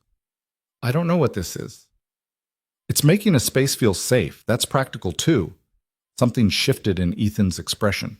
Before he could respond, Lena's phone rang. She nearly dropped it, ice cream and all. Martinez. She answered on speaker so Ethan could hear. Ms. Hayes, I got your photos and your message. I'm at the park now with my partner. We're canvassing the area, checking security cameras, seeing if anyone saw your ex. Thank you. I also want you to know I've escalated this to my sergeant. The pattern of contact, the escalation, the stalking behavior. We're taking this seriously. I've requested approval to bring him in for questioning. Lena's breath caught. You can do that? With the evidence you've provided, yes. It might not lead to charges yet, but at minimum we can put the fear into him. Make it clear we're watching. When? I'll let you know as soon as I have authorization. Could be later today, could be Monday. Depends on my sergeant and the DA's office. Martinez paused. In the meantime, I strongly suggest you vary your routine. Don't go to the same places at the same times, and consider staying with a friend for a few days. Lena glanced at Ethan, who was watching her intently. I'll think about it, she said. Don't think too long. This guy is escalating, and that makes him dangerous. Martinez's voice softened slightly. I know the system hasn't worked great for you so far, Ms. Hayes, but I promise we're going to do everything we can. I know. Thank you, Officer Martinez. After she hung up, Lena set her phone down and stared at her melting ice cream. You're not going back to your apartment tonight, Ethan said. It wasn't a question. Ethan, Lena, please. He knows where you live. He's tracking your phone. You're not safe there. Where am I supposed to go? Claire's place is an hour away and she's got the kids. You stay here. Lena's head snapped up. What? Guest room's small, but it's got a door that locks. You'll be safe. I can't just move in with you. It's not moving in. It's staying somewhere secure until the police deal with Marcus. Ethan's voice was calm, reasonable. You said it yourself. You don't want to disrupt Claire's life, so stay here. Just for a few days. We barely know each other. We know each other well enough. He held her gaze. And I'm not letting you go back to that apartment alone when there's a man stalking you who apparently has eyes on you 24/7. Lena wanted to argue, wanted to insist she'd be fine, that she didn't need saving, that she could handle this herself. But she was so tired of handling things herself. And the thought of going back to her studio apartment with its new window locks and wedge chair and baseball bat made her want to cry. Just a few days, she said finally. Just a few days. And I'm paying for groceries. Deal. From her spot on the floor, Mia looked up from her ice cream. Does this mean Lena's having a sleepover? Kind of, Ethan said. Can we paint nails? Sophie's sister always paints nails at sleepovers. Maybe tomorrow, sweetie. And make pancakes for breakfast? Mia. And watch movies and stay up late? It's not that kind of sleepover, Lena said gently. I'm just staying here for a little bit because… She paused, unsure how to explain to a 5-year-old why a grown woman needed to hide. Because the mean man is being mean again, Mia finished matter-of-factly. And Daddy's going to keep you safe like he did before. Yeah, Lena said, her throat tight. Exactly like that. Mia nodded, satisfied, and returned to her ice cream. The phone diagnostics place was closed on Sundays, so Ethan took Lena there first thing Monday morning. The tech who examined her phone was maybe 22, with purple hair and more piercings than Lena could count. Her name tag read Sloan. How long have you had this phone? Sloan asked, fingers already flying over the screen. 4 months. And you think someone installed spyware before that? Maybe. Is that possible? Oh yeah, super possible. People are trash. Sloan connected the phone to her computer and pulled up what looked like a diagnostic program. This'll take about 20 minutes. You want coffee? There's a place next door that doesn't completely suck. Ethan had stayed home with Mia. Monday was a teacher work day, no school, so Lena went to get coffee alone. It felt strange being out by herself without constantly checking over her shoulder. Or maybe not strange. Maybe that was the problem. She'd gotten so used to fear that its absence felt wrong. She got 2 coffees, one for herself, one for Sloan, and was heading back to the shop when someone called her name. Lena? She turned. A woman she vaguely recognized was walking toward her, smiling. It took Lena a moment to place her. Angela, a friend of Marcus's sister. They'd met at a family barbecue once, maybe twice. Angela, hi. I thought that was you. How are you? We haven't seen you in forever. Angela's smile was friendly, guileless. Marcus said you guys split up, but that you were doing okay. Lena's stomach clenched. Marcus said that? Yeah, I ran into him last week. He seemed pretty torn up about it, honestly, but he said you were figuring things out. Angela tilted her head. Are you figuring things out? Every instinct screamed at Lena to end this conversation, to walk away, to not engage. But Angela didn't know. She thought this was a normal breakup, a normal conversation. I'm doing fine, Lena said carefully, but Marcus and I aren't in contact anymore. Oh. He made it sound like you guys were still talking. We're not. Something in Lena's tone must have registered because Angela's expression shifted. Is everything okay? It's complicated. Breakups usually are. Angela touched her arm sympathetically. But for what it's worth, I always liked you. I thought you were good for him. Lena almost laughed. Almost said that she'd tried to be good for Marcus, had bent herself into impossible shapes trying to make him happy, and it had nearly destroyed her. But Angela didn't need to hear that. Thanks, Lena said instead. I should get going. Of course. Take care of yourself, okay? You too. Lena walked back to the phone shop, Angela's words echoing in her head. Marcus had told people they were still talking, still working things out, like the restraining order didn't exist, like he couldn't accept that it was really over.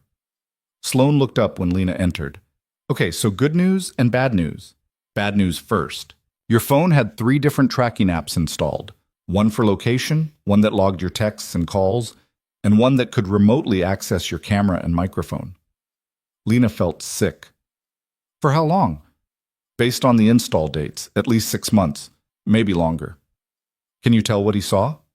No. But he could have seen everything, every text, every call, every place you went. If he wanted to, he could have been watching you through your camera and you'd never know. The violation of it hit Lena like a physical blow. All those months, thinking she had privacy, thinking she was safe in her own apartment, and Marcus had been there the whole time, invisible, watching. You said there was good news? Yeah, I removed all of them. Your phone's clean now. I also installed some security software that'll alert you if anyone tries to install anything else remotely. Sloan handed the phone back. You should also change all your passwords, email, social media if you use it, banking, everything. I deleted all my social media. Smart. Still change the passwords for the accounts, even if they're deactivated, and enable 2-factor authentication on everything. Lena paid. Sloan refused to charge full price, saying something about the patriarchy can eat it, and walked out into the morning sunlight feeling scraped raw. Marcus had been in her phone, in her life, watching her every move for months. She called Ethan. "How'd it go?" he asked. "3 apps. Location tracking, text logging, camera access. For at least 6 months." Ethan swore. "Jesus, Lena." "Yeah." Her voice sounded hollow, even to her own ears. "She cleaned it all out." "But he saw everything, Ethan. Every text, every call. He probably watched me through my camera." "I'm gonna kill him. Please don't. I can't visit you in prison." "I'd make it look like an accident." Despite everything, Lena almost smiled. "Thank you for the thought." "You coming back?" "Yeah, I need to swing by my apartment and grab some clothes first." "I'll come with you." "You don't have to." "Lena," she sighed. "Fine. Pick me up at the phone shop." Ethan and Mia arrived 20 minutes later. The little girl had insisted on coming along, apparently under the impression that this was some kind of adventure. She chattered the whole drive to Lena's apartment, recounting in elaborate detail the plot of the movie she'd watched that morning. And then the princess said she didn't need a prince to save her because she could save herself. And I think that's very smart, because why would you wait for someone else when you can just do it? "Very smart," Lena agreed. "That's what Daddy says too. He says I should learn to do things myself so I'm not waiting around for boys." "Your daddy's right." "He usually is, except about vegetables." Ethan caught Lena's eye in the rearview mirror and shook his head, fighting a smile. At Lena's apartment building, Ethan insisted on going up first to check that everything was secure. He left Lena and Mia in the lobby with Lou the super, who'd been briefed on the situation and promised to keep an eye out. "Your boyfriend's a good guy," Lou said, nodding toward the stairs where Ethan had disappeared. "He's not my boyfriend." "Could have fooled me. We're just friends." Lou gave her a look that suggested he'd been alive too long to buy that line. "Sure, sweetheart, just friends." 5 minutes later, Ethan returned and gave the all clear. Lena went up with Mia while Ethan stayed in the lobby to talk to Lou about maybe installing a security camera in the hallway. Lena's apartment looked exactly as she'd left it. Bed unmade. Coffee mug in the sink. The chair still wedged under the door handle, which she'd had to move to get in. Nothing was out of place, but somehow it all felt contaminated now. This space she'd tried to make safe had never been safe at all. "Your apartment is small," Mia observed, looking around. "Yeah, it is. Smaller than ours. Most places are. But it's cozy, like a nest." Mia flopped onto the bed. "Can I help you pack?" "Sure, sweetie." They packed together, Mia carefully folding clothes that Lena would have to refold later, but not having the heart to say so. The little girl kept up a steady stream of conversation, asking questions about everything from why Lena had so many black shirts to whether she preferred cats or dogs to what her favorite dinosaur was. "I don't know if I have a favorite dinosaur," Lena admitted. "Everyone has a favorite dinosaur. Mine's the Ankylosaurus because it has a club tail and armor and nobody messes with it." "That's a good choice." "What about you?" Lena considered. "Maybe the pterodactyl." "That's not technically a dinosaur." "It's not?" "Nope. It's a flying reptile. Different family." Mia said this with the absolute authority of someone who'd watched a lot of nature documentaries. "But it's still cool." "Then that's my favorite flying reptile." "Better." By the time Ethan came back upstairs, Lena had packed enough clothes for a week, plus toiletries, her laptop, and the few personal items that actually mattered to her. It fit in 2 bags, which said something depressing about her life. "Lou's going to talk to the landlord about the security camera," Ethan reported, "and he's got my number if anything seems off." "Thank you." "Stop thanking me." "Make me." The words had become a running joke between them, a bit of lightness in an otherwise dark situation. Ethan's eyes met hers, something warm flickering there, and Lena felt her breath catch. "Can we go now?" Mia asked, oblivious to the moment. "I'm hungry, and Daddy said we could get lunch on the way home." I said maybe. That's basically yes. That's absolutely not yes. "But I'm helping. I helped Lena pack." Ethan looked at Lena, who shrugged. "She did help." "You're both impossible." "So, lunch?" Mia asked hopefully. "So lunch," Ethan confirmed, and Mia pumped her fist in victory. They stopped at a diner halfway between Lena's apartment and Ethan's, the kind of place with red vinyl booths and laminated menus, and a waitress who called everyone Hononso. Mia ordered pancakes even though it was lunchtime, and Lena didn't have the heart to suggest otherwise. "She's going to crash so hard this afternoon," Ethan muttered as Mia drowned her pancakes in syrup. Worth it, though, Lena said, watching the little girl's obvious joy. Yeah, it is. They ate mostly in comfortable silence, Mia providing enough chatter for all three of them. She was in the middle of explaining why unicorns were scientifically possible when Lena's phone buzzed. Martinez. She answered immediately, stepping outside the diner for better reception.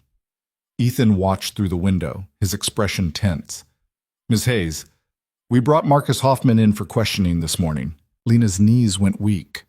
And? He denied everything. Said he hasn't contacted you in months, that you're making things up because you can't handle the breakup. That's not... I know. We showed him the photos he sent, the text logs from the burner phones. He claimed his phone must have been hacked, that someone's setting him up. You can't possibly believe that. I don't. But without concrete proof that he's the one sending the messages and taking the photos, it's hard to make charges stick. Martinez paused. However, we did make something very clear to him. We have a file on him now. We're watching. And if he comes near you again, we will arrest him for violating the restraining order. No questions asked. Did he seem scared? Yeah, he seemed scared. Whether that'll stop him is another question. Lena closed her eyes. So what now? Now you keep documenting everything. Keep your phone clean. Vary your routine. And if you see him, anywhere, anytime, you call me immediately. Okay. Ms. Hayes, Lena, I know this isn't the outcome you wanted, but we're building a case. This stuff takes time. There was that word again. Time. I know, Lena said. Thank you for trying. She hung up and stood on the sidewalk for a moment, watching traffic pass, trying to steady herself. The police had questioned Marcus. Put the fear into him. That should feel like a victory. It didn't feel like a victory. It felt like a stay of execution. She went back inside. Ethan took one look at her face and knew. They talked to him, he said. He denied everything, said I'm making it up. Ethan's jaw clenched, but he didn't say anything, just reached across the table and took her hand, squeezing once. Mia, still working on her pancakes, looked between them. Is the mean man going to leave Lena alone now? I hope so, sweetheart, Ethan said. If he doesn't, you'll protect her again. Right, Daddy? Right. Mia nodded, satisfied, and returned to her breakfast. Lena held on to Ethan's hand like a lifeline and tried to believe that maybe, just maybe, this would be enough. That Marcus would back off. That she could finally stop running. But deep down, she knew better. This wasn't over.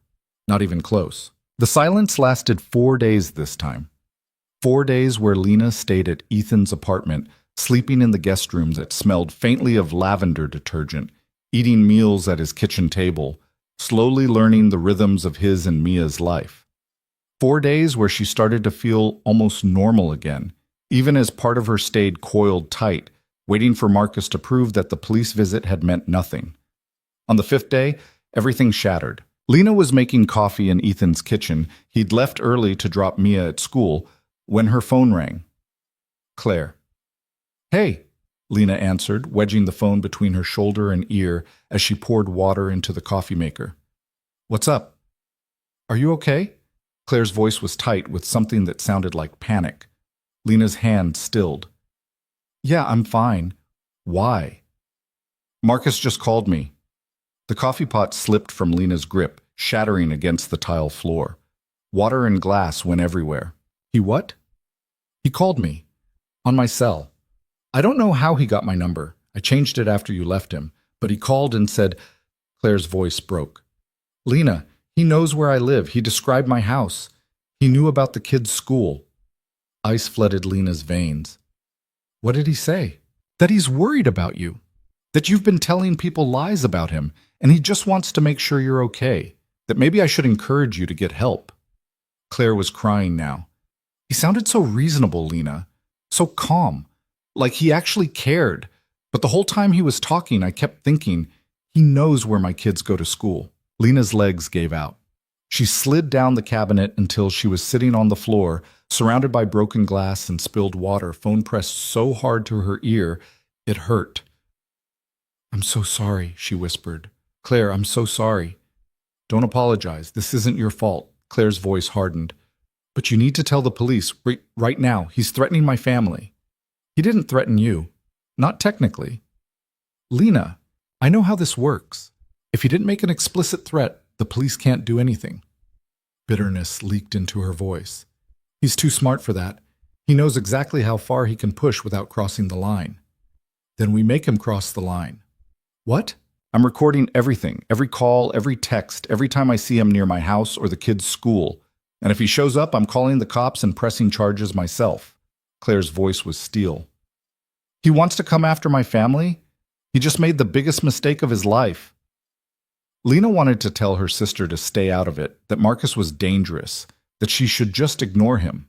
But she knew Claire well enough to know that ship had sailed the moment Marcus mentioned her children. Be careful, Lena said instead. Please. You too. And call Martinez. Tell him what happened. After they hung up, Lena sat on the floor amid broken glass and tried to breathe. Marcus was escalating, moving from stalking her to threatening her family. This wasn't about winning her back anymore, if it ever had been. This was about control, about making sure she knew he could reach anyone she cared about, anywhere, anytime. She was still sitting there when Ethan came home. Jesus, Lena. He was across the room in 3 strides, pulling her to her feet, checking her for injuries. What happened? Are you hurt? I dropped the coffee pot. You're bleeding. She looked down. There was a cut on her palm, shallow but bleeding steadily. She hadn't even felt it. Ethan guided her to the couch and disappeared into the bathroom, returning with a first aid kit. He cleaned the cut with gentle efficiency, his hands steady even as his jaw stayed tight. What happened? He asked again, quieter this time. Marcus called my sister, told her he knows where she lives, where her kids go to school. Lena's voice was flat, disconnected. He's going after my family now. Ethan's hand stilled on the bandage. When? This morning, maybe an hour ago. Did she report it? She's going to, but he didn't technically threaten her, just implied, hinted. Did everything except say the actual words. Smart bastard. Yeah. Ethan finished bandaging her hand and sat back, studying her face. What are you thinking? That I need to end this? Lena. He's not going to stop, Ethan. The police questioning him didn't work. The restraining order is meaningless. He's just getting bolder. She met his eyes. I have to confront him. Absolutely not. It's the only way. No. Ethan's voice was hard. You confronting him alone is exactly what he wants. It gives him access to you without witnesses, without protection. Then I'll do it somewhere public, with witnesses. And then what? You tell him to leave you alone and he magically listens? That's not how this works. So what do you suggest? Lena's frustration boiled over. I just keep hiding, keep running, wait for him to hurt someone I love before the police finally do something? I suggest you let the system work. The system isn't working. It's never worked. She stood, pacing. He's been violating the restraining order for weeks. He put spyware on my phone. He stalked me to the park. And nothing happens because he's careful enough not to leave proof. Meanwhile, he's escalating and I'm just supposed to wait around for him to what? Show up at Claire's house? Follow Mia home from school? The words hung in the air, sharp and terrible. Ethan's face went pale. He wouldn't. You don't know that. You don't know what he's capable of when he doesn't get what he wants. Neither do you. Exactly. Which is why I need to face him. Tell him it's over. Make him understand. He already understands, Lena. He doesn't care. Ethan stood too, closing the distance between them. You think you're the first person to try reasoning with someone like this? My sister tried that, sat down with her ex, explained calmly that the relationship was over, that he needed to move on. You know what he did? Put her in the hospital. Lena flinched. I'm not trying to scare you, Ethan continued, his voice softer now. I'm trying to make you understand that confronting him won't fix this. It'll just give him what he wants, access to you. Then what do I do? You stay here. You stay safe. You let Martinez build his case. And you trust that eventually Marcus will make a mistake big enough that the police can act. And if he doesn't? If he just keeps circling, getting closer, hurting the people I care about? Lena's voice cracked. How long am I supposed to live like this? Ethan didn't have an answer for that. The sound of Lena's phone ringing cut through the tension. She grabbed it off the couch. Martinez. Ms. Hayes, your sister just filed a report. I'm on my way to take her statement now. What can you do? Honestly? Not much. He didn't make an explicit threat, but it's more evidence of a pattern. Combined with everything else, we might be able to get a judge to extend the restraining order to include your family members. Might. It's the best I can offer right now. Lena closed her eyes. What if I confronted him? Don't. Martinez's response was immediate and sharp. Do not engage with him in any way. No calls, no texts, no meetings. Nothing. But if I did, if I recorded it, got him to admit to the stalking, it wouldn't be admissible in court and it would put you in danger. Please, Ms. Hayes, don't do this. Then help me. Actually help me. Not just document and wait. I'm trying, I promise you, I'm trying. Martinez sighed. I've got 20 open cases right now, and yours is the only one I'm personally following up on. That should tell you something. It tells me the system is broken. Yeah, it is. But it's what we've got. He paused. Stay away from him, please. I'll call you after I talk to your sister. After Martinez hung up, Lena stood in Ethan's living room feeling like a caged animal. Every instinct screamed at her to do something. Confront Marcus, run away, fight back somehow. But all the reasonable voices, Ethan, Martinez, her own common sense, told her to wait. She was so tired of waiting. I need to go for a walk, she said abruptly. I'll come with you. I need to be alone. Lena, please, Ethan, I need to think. He looked like he wanted to argue, but something in her expression stopped him. Stay in public areas, keep your phone on, and if you see anything, you call me. I will. She grabbed her jacket and left before he could change his mind. The November air was crisp and clean, carrying the smell of wood smoke from somewhere nearby. Lena walked without direction, letting her feet carry her through residential streets lined with bare trees and houses decorated for the upcoming holidays. Normal people living normal lives, worried about normal things, like what to make for dinner and whether the kids had finished their homework. She envied them so much it hurt. Her phone buzzed. A text from an unknown number. We need to talk. Lena's blood went cold. She stopped walking, staring at the screen. Another text came through. I know you're scared, but I can explain everything. Just give me 5 minutes. Please, Lena, I miss you. Her hands shook as she blocked the number. Then another text appeared from a different one. You can't block me forever. I'll always find you. Lena's vision blurred. She was standing on a sidewalk in a quiet neighborhood in broad daylight, and Marcus was in her phone again, still watching, still reaching for her. She called Ethan. He's texting me again, different numbers. Where are you? I don't know, maybe 10 blocks from your place? Near a coffee shop called The Grind. I know where that is. Stay there. I'm coming to get you. Ethan, you don't have to... Stay. There. He hung up. Lena went into the coffee shop and ordered something she didn't want, just to have a reason to be there.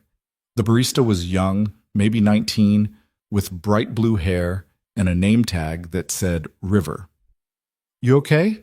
River asked, handing over a latte Lena hadn't really ordered but was too shaken to correct. Yeah, just bad day. Those are the worst. On the house, by the way. You look like you need it. Lena almost cried at the simple kindness. Thank you. She found a table by the window and pulled out her phone to screenshot the texts from Marcus. Her hands were still shaking, the words blurred together. I know you're scared, like he wasn't the reason she was scared in the first place. I can explain everything. What was there to explain? The stalking? The threats? The violation of her privacy? I miss you. The cruelest part was that some broken piece of her wanted to believe it. Wanted to believe that somewhere under the obsession and control there had been something real, something worth missing. But that was the trap. That's how men like Marcus worked. They convinced you that the good times were real and the bad times were your fault. That if you just tried harder, loved better, stayed longer, things would get better. They never did. Ethan's SUV pulled up outside 15 minutes later. Lena grabbed her untouched latte and headed for the door, but River called after her. Hey, your boyfriend's hot. Despite everything, Lena almost smiled. He's not my boyfriend. Girl, the way he just drove over here because you needed him, he's something. River leaned on the counter, grinning. And for the record, he's looking at you through that window like you're the only person in the world. Lena glanced outside. Ethan was indeed watching her through the glass, his expression tight with worry. When their eyes met, something in his face softened. We're just friends, Lena said, but it sounded weak even to her. Sure you are. Have a better day, okay? In the car, Ethan didn't ask questions, just drove them back to his apartment in silence, his hand finding hers across the center console and holding on tight. I'm sorry, Lena said finally, for snapping at you earlier, for walking off alone when you told me not to. Don't apologize for being human.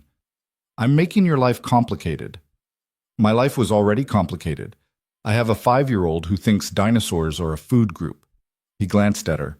You're not a burden, Lena. He stopped, seemed to reconsider. You're important to me, and I'm not going anywhere. Why? The question came out small, almost childlike. Why do you keep helping me? Ethan pulled into his parking spot and cut the engine. For a long moment, he just sat there, staring at his hands on the steering wheel.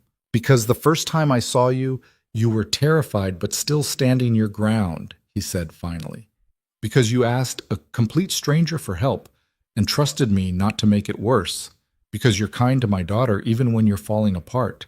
Because you're stronger than you know, and you deserve better than what you're getting.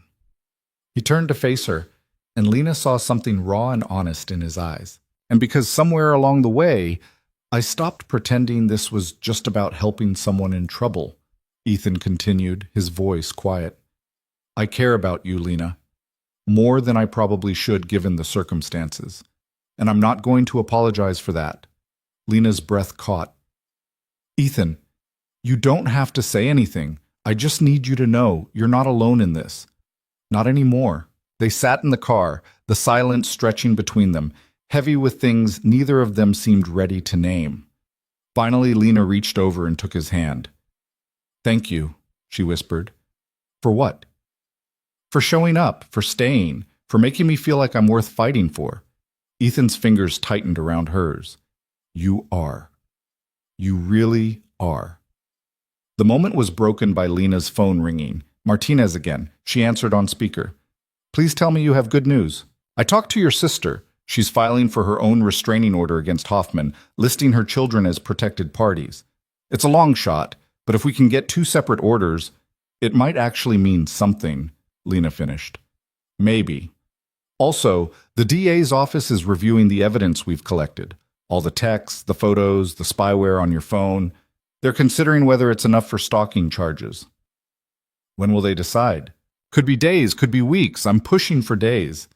Martinez paused. I also wanted to give you a heads up. Hoffman hired a lawyer, guy named Richard Brennan. He's good, expensive, and he's already filing motions claiming you're harassing his client. Lena laughed, the sound harsh and brittle. Of course he is. I know it sounds bad, but it's actually a good sign. It means Hoffman's scared. He's on the defensive. Doesn't feel like he's on the defensive. He's still texting me, I need you to forward me those texts. Every single one. Timestamps, phone numbers, everything. I will. And Lena? The fact that he hired a lawyer means he knows we're building a case. He's preparing for the possibility of charges. That's progress. After they hung up, Lena forwarded the screenshots to Martinez, then sat staring at her phone like it might bite her. Hey, Ethan said softly. Come on, Mia gets out of school in an hour. Let's go pick her up together. You sure? I don't want to... She's been asking about you all week. Said you promised to paint nails sometime and she's holding you to it. Despite everything, Lena felt herself smile. I did promise that. Then let's go. Get out of your head for a while. So they picked up Mia from school, listening to her excited chatter about the art project she'd made and the boy who'd stolen her eraser at recess. Back at the apartment, Lena spread out nail polish on the coffee table, a rainbow of colors Ethan apparently kept on hand for these occasions, and let Mia paint her nails bright purple with pink polka dots. You're really good at this, Lena said, examining Mia's careful work. I practice on Daddy sometimes, but he always picks boring colors. I like navy blue, Ethan protested from the kitchen where he was making dinner. That's not boring. It's very boring. You should let Lena pick your color next time. I don't think so. Why not? Because then I'll end up with sparkles. Sparkles are nice. Sparkles are not appropriate for a 32-year-old man. That's ageist, Mia declared, and both adults had to laugh. For a few hours, Lena let herself exist in this borrowed life. She ate dinner with Ethan and Mia, helped with the dishes, sat on the couch, while Mia insisted on showing her every single stuffed animal she owned and their elaborate backstories. She felt the knot in her chest loosen slightly, the constant hypervigilance fade to something almost manageable. This is what normal felt like. This warmth, this ease, this sense of belonging. She wanted it so badly it scared her. After Mia went to bed, Lena and Ethan sat in the living room nursing beers, the TV on low in the background. "Thank you for today," Lena said. "For getting me out of my own head." "Any time." Ethan studied his beer bottle. "Can I ask you something?" "Yeah." "What are you going to do when this is over? When Marcus is finally out of your life for good?" Lena considered. She'd been so focused on survival that she hadn't thought much about what came after. "I don't know," she admitted. "Get my own place again, I guess. Something with better security this time. Maybe adopt a dog." "That's it? What else is there?" "I don't know. Dreams, plans, things you want to do that don't involve just surviving?" The question hit harder than it should have. Lena realized she'd stopped dreaming months ago. Everything had narrowed to simply making it through each day. "I used to want to go back to school," she said slowly. "Get my degree in social work, maybe work with women leaving bad situations." "That's a good dream." "Yeah. Feels pretty far away right now, though." "Doesn't have to be." Ethan set his beer down. "You're already doing the hard part.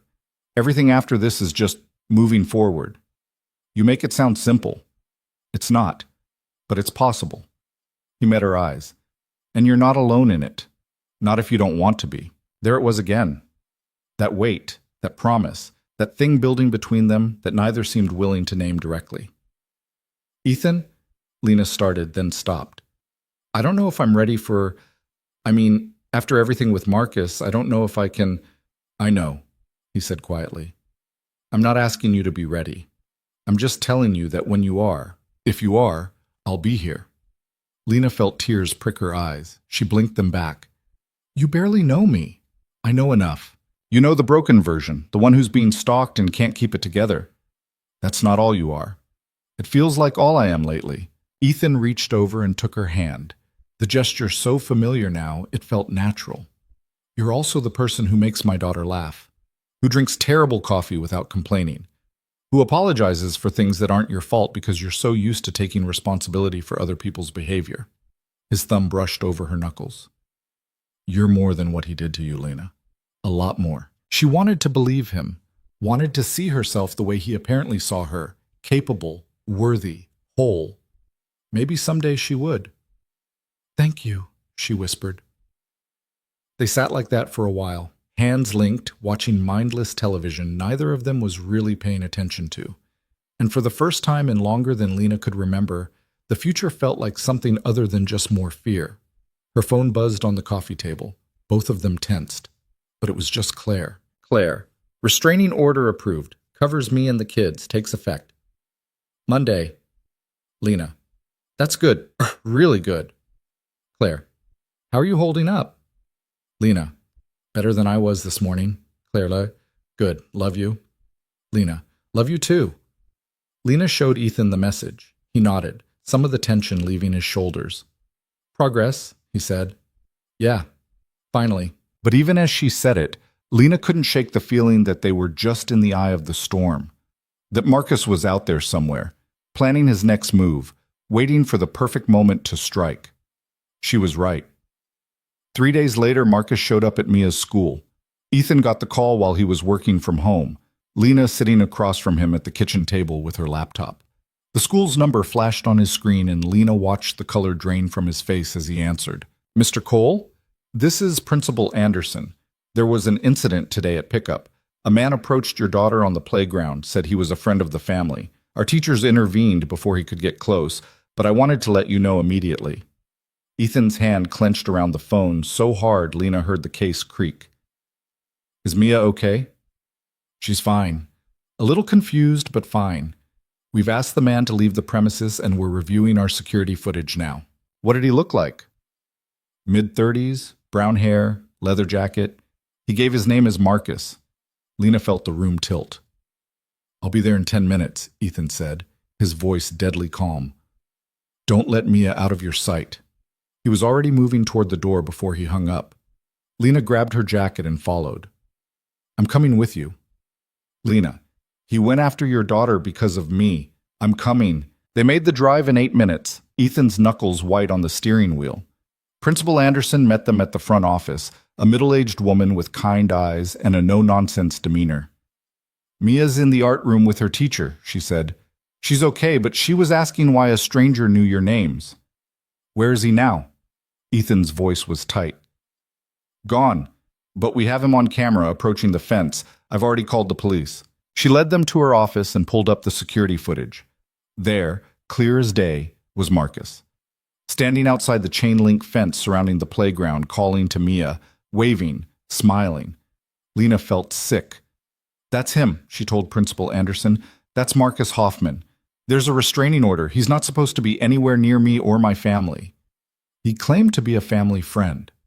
"He's stalking Lena," Ethan said flatly, "and now he's using my daughter to get to her." Principal Anderson's expression hardened.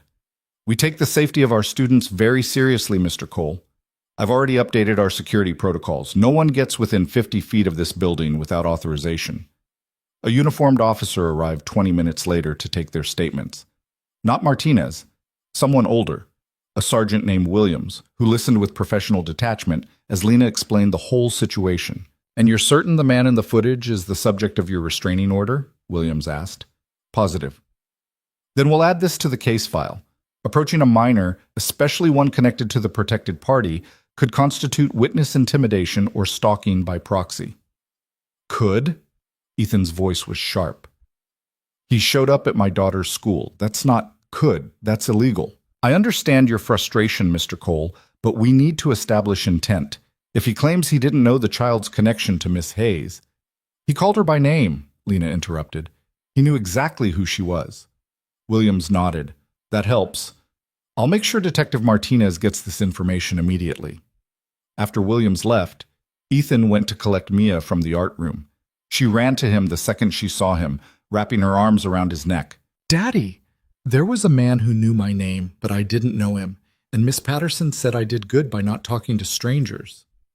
"You did perfect, sweetheart." Ethan's voice was thick. "So perfect." Mia pulled back, noticing Lena for the first time.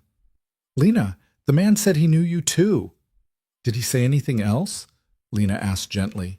"Just that he was a friend and wanted to say hi, but Miss Patterson said we don't talk to people through the fence and brought me inside." Mia's face scrunched with confusion. Was he the mean man? Lena and Ethan exchanged a look. "Yeah, baby," Ethan said quietly. "That was the mean man." "Oh," Mia processed this. "He didn't seem mean. He smiled." "Sometimes mean people smile," Lena said. "That's how they trick you. That's not fair." "No, it's not." They drove home in silence, Mia chattering from the back seat about her day, oblivious to the tension radiating from both adults. Once they were back at the apartment and Mia was settled with a snack and a cartoon, Ethan pulled Lena into his bedroom and closed the door. "He crossed the line," Ethan said, his voice shaking with barely controlled rage. "He went after Mia." "I know. She's 5 years old, Lena. 5. And he used her to get to you." "I know. I'm so sorry." "Stop apologizing." Ethan's voice cracked. "This isn't your fault. None of this is your fault. But He stopped, running his hands through his hair. "I can't let him hurt my daughter. I can't." "He won't. We'll make sure he can't get near her again." "How?" "The school has security footage, we have witnesses, and he'll still probably get away with it because his lawyer will say he didn't know, didn't mean anything by it, was just trying to talk to you through your family." Ethan's laugh was bitter. "The system doesn't work, Lena. You were right. It's broken, and it's not going to protect either of you." "Then what do we do?" Ethan met her eyes, and Lena saw something dangerous there, something that scared her a little. "I don't know yet," he said quietly, "but I'm done waiting for the police to fix this." Before Lena could respond, her phone rang. "Martinez." She answered, her heart pounding. "Ms. Hayes, I just got the report from the school. Is Mia okay?" "She's fine. Shaken up, but fine." "Good. That's good." Martinez's voice was tight. "I'm putting in for an arrest warrant. What Hoffman did today, approaching a minor connected to a protected party, violating the restraining order, witness intimidation, that's enough. The DA's been on the fence, but this tips it. We're bringing him in. Lena's knees went weak. When? Could be as soon as tomorrow. Depends on the judge. And then what? Then he gets charged. Then he goes to trial. Then, if we're lucky and the evidence holds, he goes to jail. How long? For stalking in violation of a restraining order. Could be anywhere from 6 months to 2 years, depending on how the charges stack up. It wasn't enough. Not even close. But it was something. Thank you, Lena said. Really, thank you for believing me. I've believed you from the start, Ms. Hayes. I just needed the evidence to back it up. Martinez paused. Stay safe tonight. Keep your doors locked. And if you see him, anywhere, you call me immediately. Don't engage, don't confront, just call. I will. After she hung up, Lena relayed the conversation to Ethan. Some of the dangerous light faded from his eyes, replaced by cautious hope. They're really going to arrest him? Martinez thinks so. When? Maybe tomorrow. Ethan pulled her into a hug, sudden and fierce. Lena froze for a second, then melted into it, wrapping her arms around his waist and holding on. It's almost over, Ethan murmured into her hair. It's almost over. Lena wanted to believe him, wanted to believe that an arrest warrant would end this nightmare, that Marcus would finally face consequences, that she could stop running and start living again. But some part of her knew better. Men like Marcus didn't give up just because the law said they had to. They didn't stop when arrested, when charged, when ordered to stay away. They stopped when they won, or when they lost so completely there was nothing left to fight for. And Lena had a terrible feeling that before this was over, she was going to have to make Marcus lose in a way that left no room for doubt. She just didn't know how yet. The arrest warrant came through at 7 in the morning. Martinez called while Lena was making breakfast, Ethan already awake and dressed, Mia still sleeping in her room. The detective's voice carried a grim satisfaction that made Lena's hand shake as she gripped the phone. We're picking him up in an hour. Warrants for stalking, harassment, violation of protective orders, and attempted contact with a minor. Judge signed off on everything. What happens now? He gets booked, arraigned, probably makes bail by tonight unless we can convince the judge he's a flight risk. Martinez paused. But the charges are solid, Lena. Even with his fancy lawyer, this is going to stick. After she hung up, Lena stood in the kitchen staring at the eggs she'd been scrambling, watching them congeal in the pan. Ethan gently took the spatula from her hand and turned off the burner. It's happening, she said numbly. Yeah, it is. I thought I'd feel different, relieved, maybe, or vindicated. What do you feel? Lena tried to identify the emotion churning in her gut. Scared, like this is just going to make him angrier. Maybe. But he'll be angrier from a jail cell. Until he makes bail. Even then, there'll be conditions. He won't be able to come near you or Mia or Claire without going straight back to jail. Ethan turned her to face him, his hands gentle on her shoulders. This is progress, Lena. Real progress. She wanted to believe him, wanted to trust that the system would finally work, that Marcus would face consequences, that this nightmare was ending. But fear had been her companion for so long she didn't know how to let it go. Martinez called back 2 hours later. He's in custody. Picked him up at his apartment without incident. He's being processed now. Did he say anything? Nothing I can repeat, but his lawyer's already filing motions. Bail hearing set for tomorrow morning. What are the chances he gets out? Honestly, pretty good.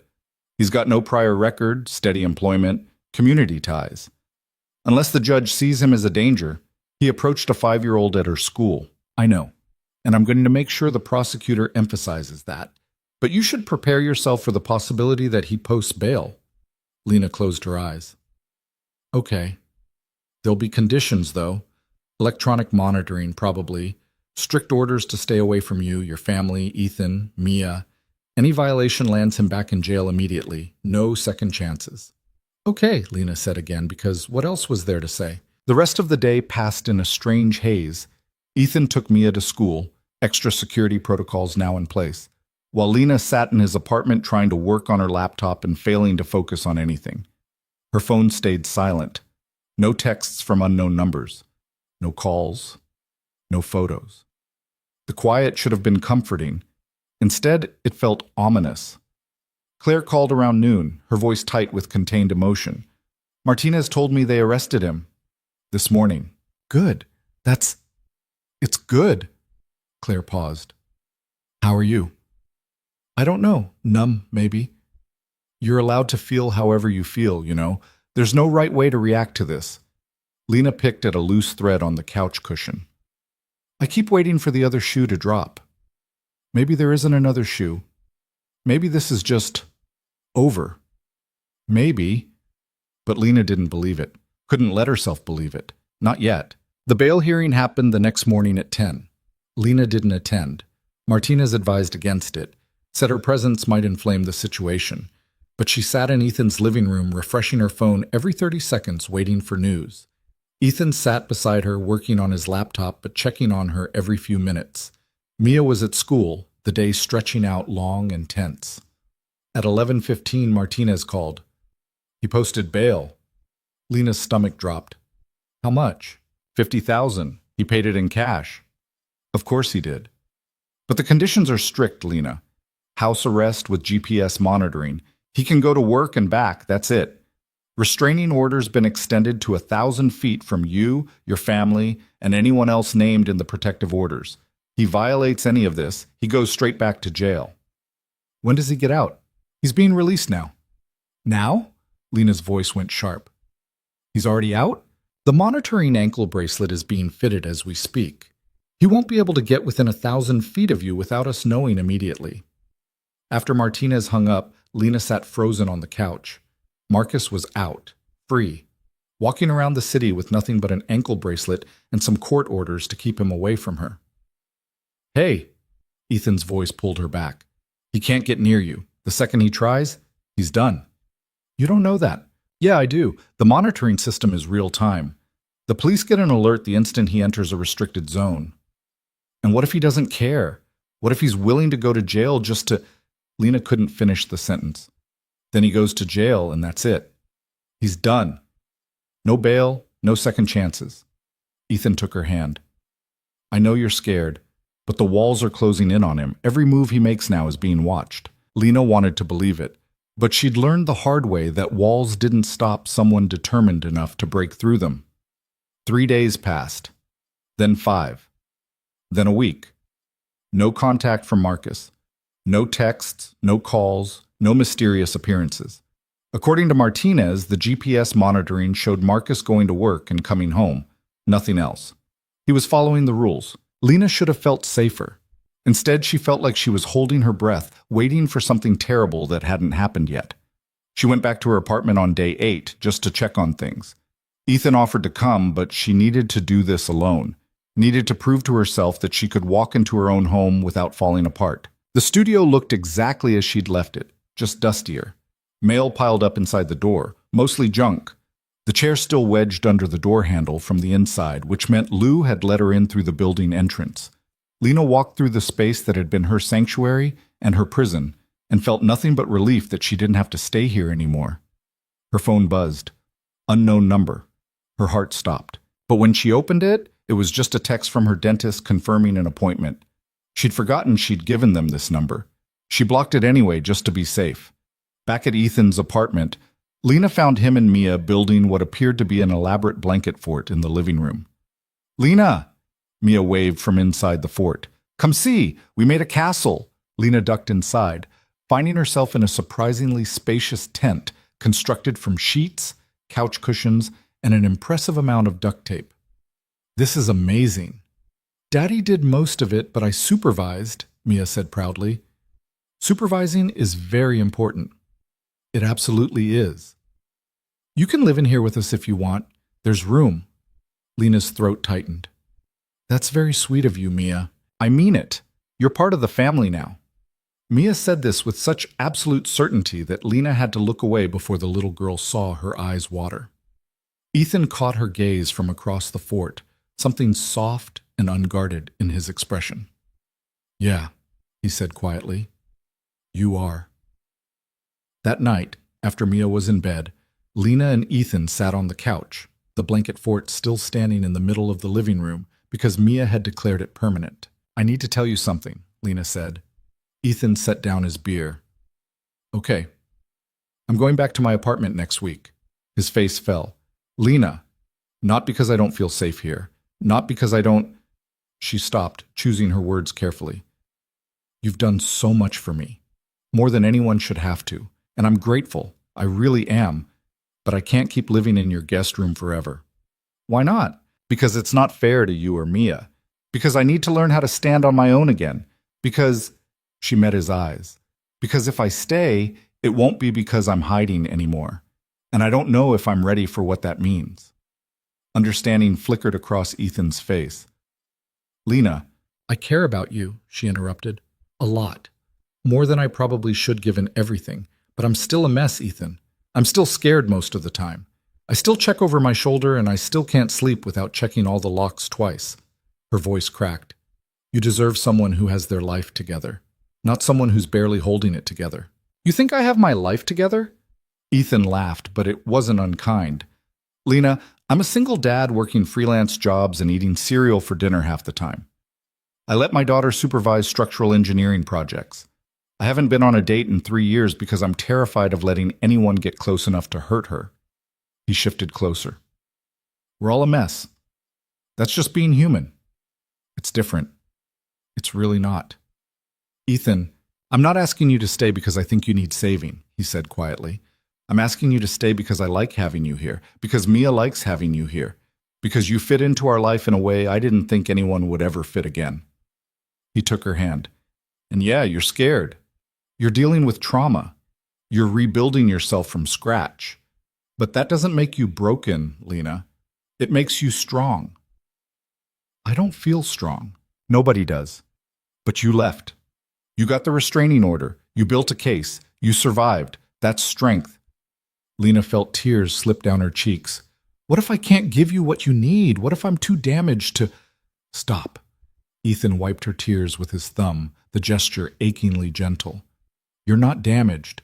You're healing. There's a difference. Is there? Yeah, damaged things stay broken. Healing things get better. He smiled slightly. You're getting better, Lena. I see it every day. What if Marcus... He's going to trial. He's going to jail. And even if he wasn't, I meant what I said before. I'm not going anywhere. Lena searched his face, looking for doubt, for hesitation, for any sign that this was too much for him. She found none. I'm not ready, she whispered, for whatever this is. Not yet. I know, and that's okay. Is it? Yeah. Ethan squeezed her hand. I can wait. However long you need. They sat in silence for a while, hands linked, the weight of everything said and unsaid hanging between them. Can I still stay in the guest room? Lena asked finally. Just for a little while longer? As long as you want. And we don't call this anything yet? We don't call it anything. Okay. Lena leaned her head on his shoulder, feeling some of the tension drain from her body. Okay. 2 weeks later, Marcus violated the restraining order. It happened at 7 in the morning on a Tuesday. Lena was walking to the coffee shop 3 blocks from Ethan's apartment, her new routine, one Marcus couldn't have predicted, when she saw him.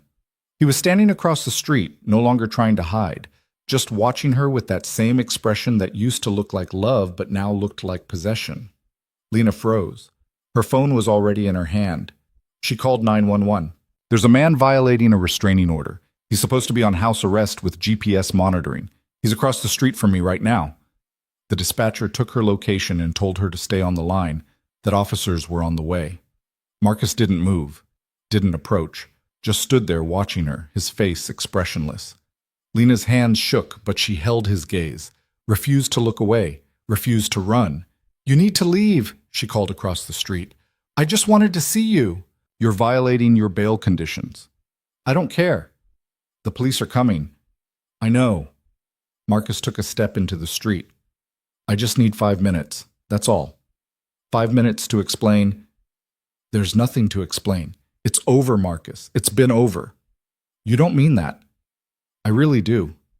He took another step. Cars honked, but he ignored them. Lena's heart hammered, but she didn't back up, didn't show fear, just stood her ground on the sidewalk and waited. You're going to throw away everything we had? Marcus's voice rose. 2 years, Lena. 2 years of our lives. 2 years where you controlled me, where you tracked my phone and isolated me from my friends and made me feel like I was crazy for wanting my own life. I loved you. No. Lena's voice was steady now, cold and clear. You loved owning me. There's a difference. That's not. You put spyware on my phone, you followed me, you stalked my family, you approached a 5-year-old at her school. Each word was a hammer blow. That's not love, Marcus. That's obsession, and I'm done being the object of it. Marcus's face contorted with rage. He started across the street.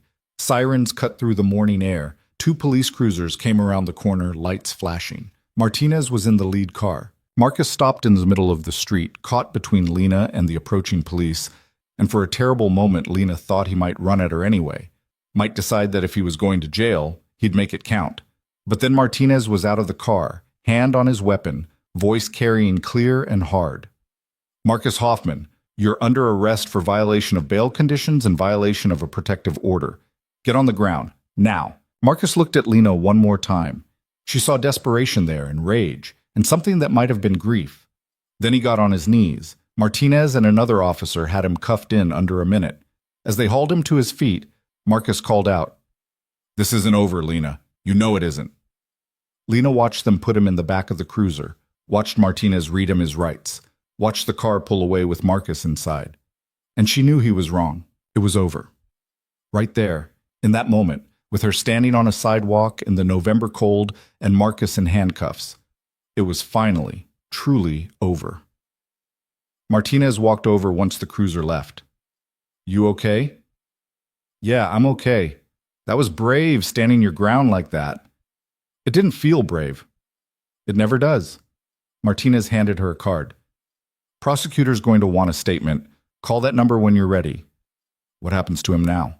"Bail gets revoked. He stays in jail until trial. And with this violation on top of everything else?" Martinez shook his head. "His lawyer's got nothing left to work with. He's going away for a while." After Martinez left, Lena stood on the sidewalk watching traffic pass, feeling like she'd run a marathon. Her phone buzzed. "Ethan. Ethan. Martinez just called. Are you okay?" Lena. "I'm okay. He's in custody." Ethan. "Where are you?" Lena. "Corner of 5th and Madison." Ethan. "Stay there. I'm coming." He arrived 10 minutes later, leaving the car running as he pulled her into a fierce hug. "I'm okay," Lena said into his shoulder. "Really? I'm okay." "I know. I just needed to see you." They stood like that for a while, wrapped around each other on a city sidewalk, while the world moved around them. Finally, Ethan pulled back. "Come on, let's get you home. I never made it to the coffee shop. We'll make coffee at home." "Your coffee's terrible." "I know." He smiled. "But it's ours." The trial happened 3 months later. Lena testified for 45 minutes, walking the jury through every text, every call, every violation. Ethan testified about the park, the grocery store, the school. Claire testified about the phone call, and Marcus describing her house. The tech from the phone shop testified about the spyware. Marcus's lawyer tried to paint Lena as unstable, vindictive, unable to let go of the relationship. But the evidence was overwhelming. The jury deliberated for less than 3 hours. Guilty on all counts. The judge sentenced him to 18 months in prison, followed by 3 years probation with strict no-contact orders. It wasn't long enough, would never be long enough, but it was something. Walking out of the courthouse, Lena felt lighter than she had in over a year. "It's done," Claire said, linking her arm through Lena's. "It's really done." "Yeah, it is." They went to dinner to celebrate. Lena, Claire, Ethan, and Mia, who'd insisted on coming even though she didn't fully understand what they were celebrating. "Are we having a party?" Mia asked, studying the menu seriously. "Kind of," Ethan said. "What are we celebrating?" "Lena being brave," Claire offered. "Oh, she's always brave." Mia said this like it was obvious. "Can I get the mac and cheese?" Under the table, Ethan found Lena's hand and squeezed. 6 months after that, Lena stood on the same park bench where it had all started. It was a warm May afternoon, the kind where the whole city seemed to exhale after a long winter. Families dotted the park, kids on the playground, couples on blankets in the grass. Lena had her own apartment now. a one-bedroom in a building with actual security, paid for partly with the settlement from a civil suit against Marcus. She'd enrolled in community college, working toward that social work degree she'd talked about. She saw a therapist twice a week and was slowly learning how to be in her own skin again. And she'd been seeing Ethan. Actually seeing him, not just staying in his guest room or pretending they were just friends. It had started slow. Coffee dates that turned into dinner dates that turned into Saturdays at the park with Mia. Long conversations about nothing and everything. Careful questions about what they both wanted, what they could handle, what felt too fast or too much. Lena had expected the fear to never fully leave, expected to always be waiting for Ethan to turn controlling, possessive, angry. But he never did. He just kept showing up, kept being steady, kept making space for her to heal at her own pace. She was learning that love didn't have to be a cage, that someone caring about you didn't mean losing yourself, that safety and connection could exist in the same space. She was learning what it felt like to choose someone freely, without fear pushing her into their arms. Ethan found her by the fountain, Mia running ahead to the swings. "You okay?" he asked, sliding an arm around her waist. "Yeah, just thinking." About? About how different everything looks now. This park. It used to feel like the place where my life fell apart. Now it just feels like a park. That's good though, right? Yeah, it's good. Lena leaned into him. I was also thinking about what you said that first day, about being my fake boyfriend. What about it? I don't think it's fake anymore. Ethan's smile was slow and genuine. No? No, I think... She turned to face him fully.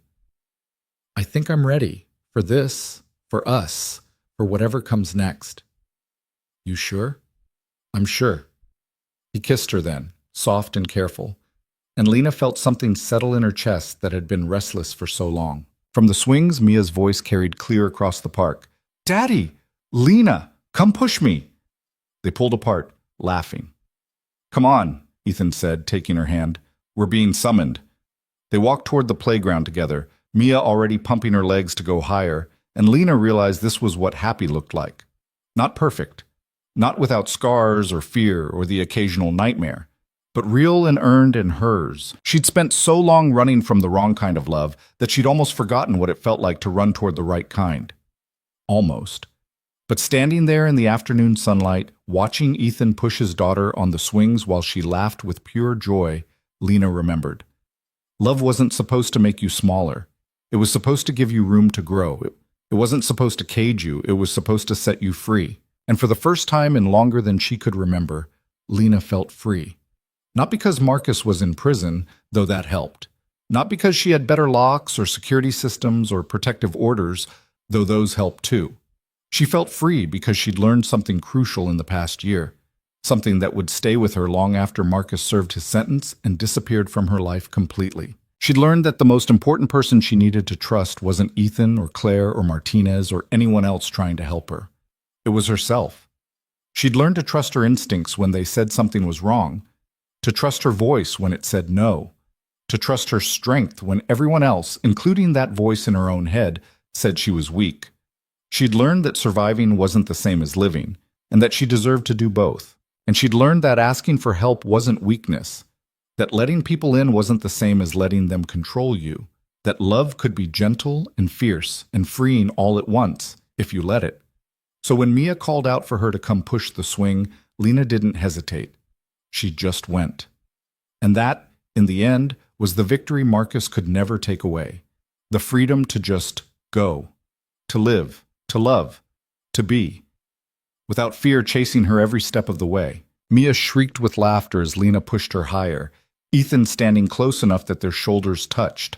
And somewhere in the city, Marcus Hoffman sat in a cell that was exactly the size of the cage he'd tried to build around Lena's life. But Lena wasn't thinking about him anymore. She was thinking about Saturday morning pancakes and Mia's school play next week and the social work class she was taking in the fall. She was thinking about the way Ethan looked at her like she was capable of anything. She was thinking about Claire's kids and how excited they'd been when she'd shown up for dinner last week without checking over her shoulder every 5 seconds. She was thinking about the future. And for the first time in over a year, that future felt like something worth running toward instead of away from. "Higher," Mia demanded. "Push me higher." Any higher and you'll fly away, Lena laughed. That's the point. Ethan caught Lena's eye and grinned, and she grinned back, and the afternoon stretched out golden and warm and full of possibility. This was it. This ordinary moment in an ordinary park on an ordinary Tuesday. This was the happy ending Lena had stopped believing in. Not perfect. Not tied up with a bow. Not the kind where everything was fixed and nothing hurt anymore. Just real, messy, human, hers. And that was more than enough.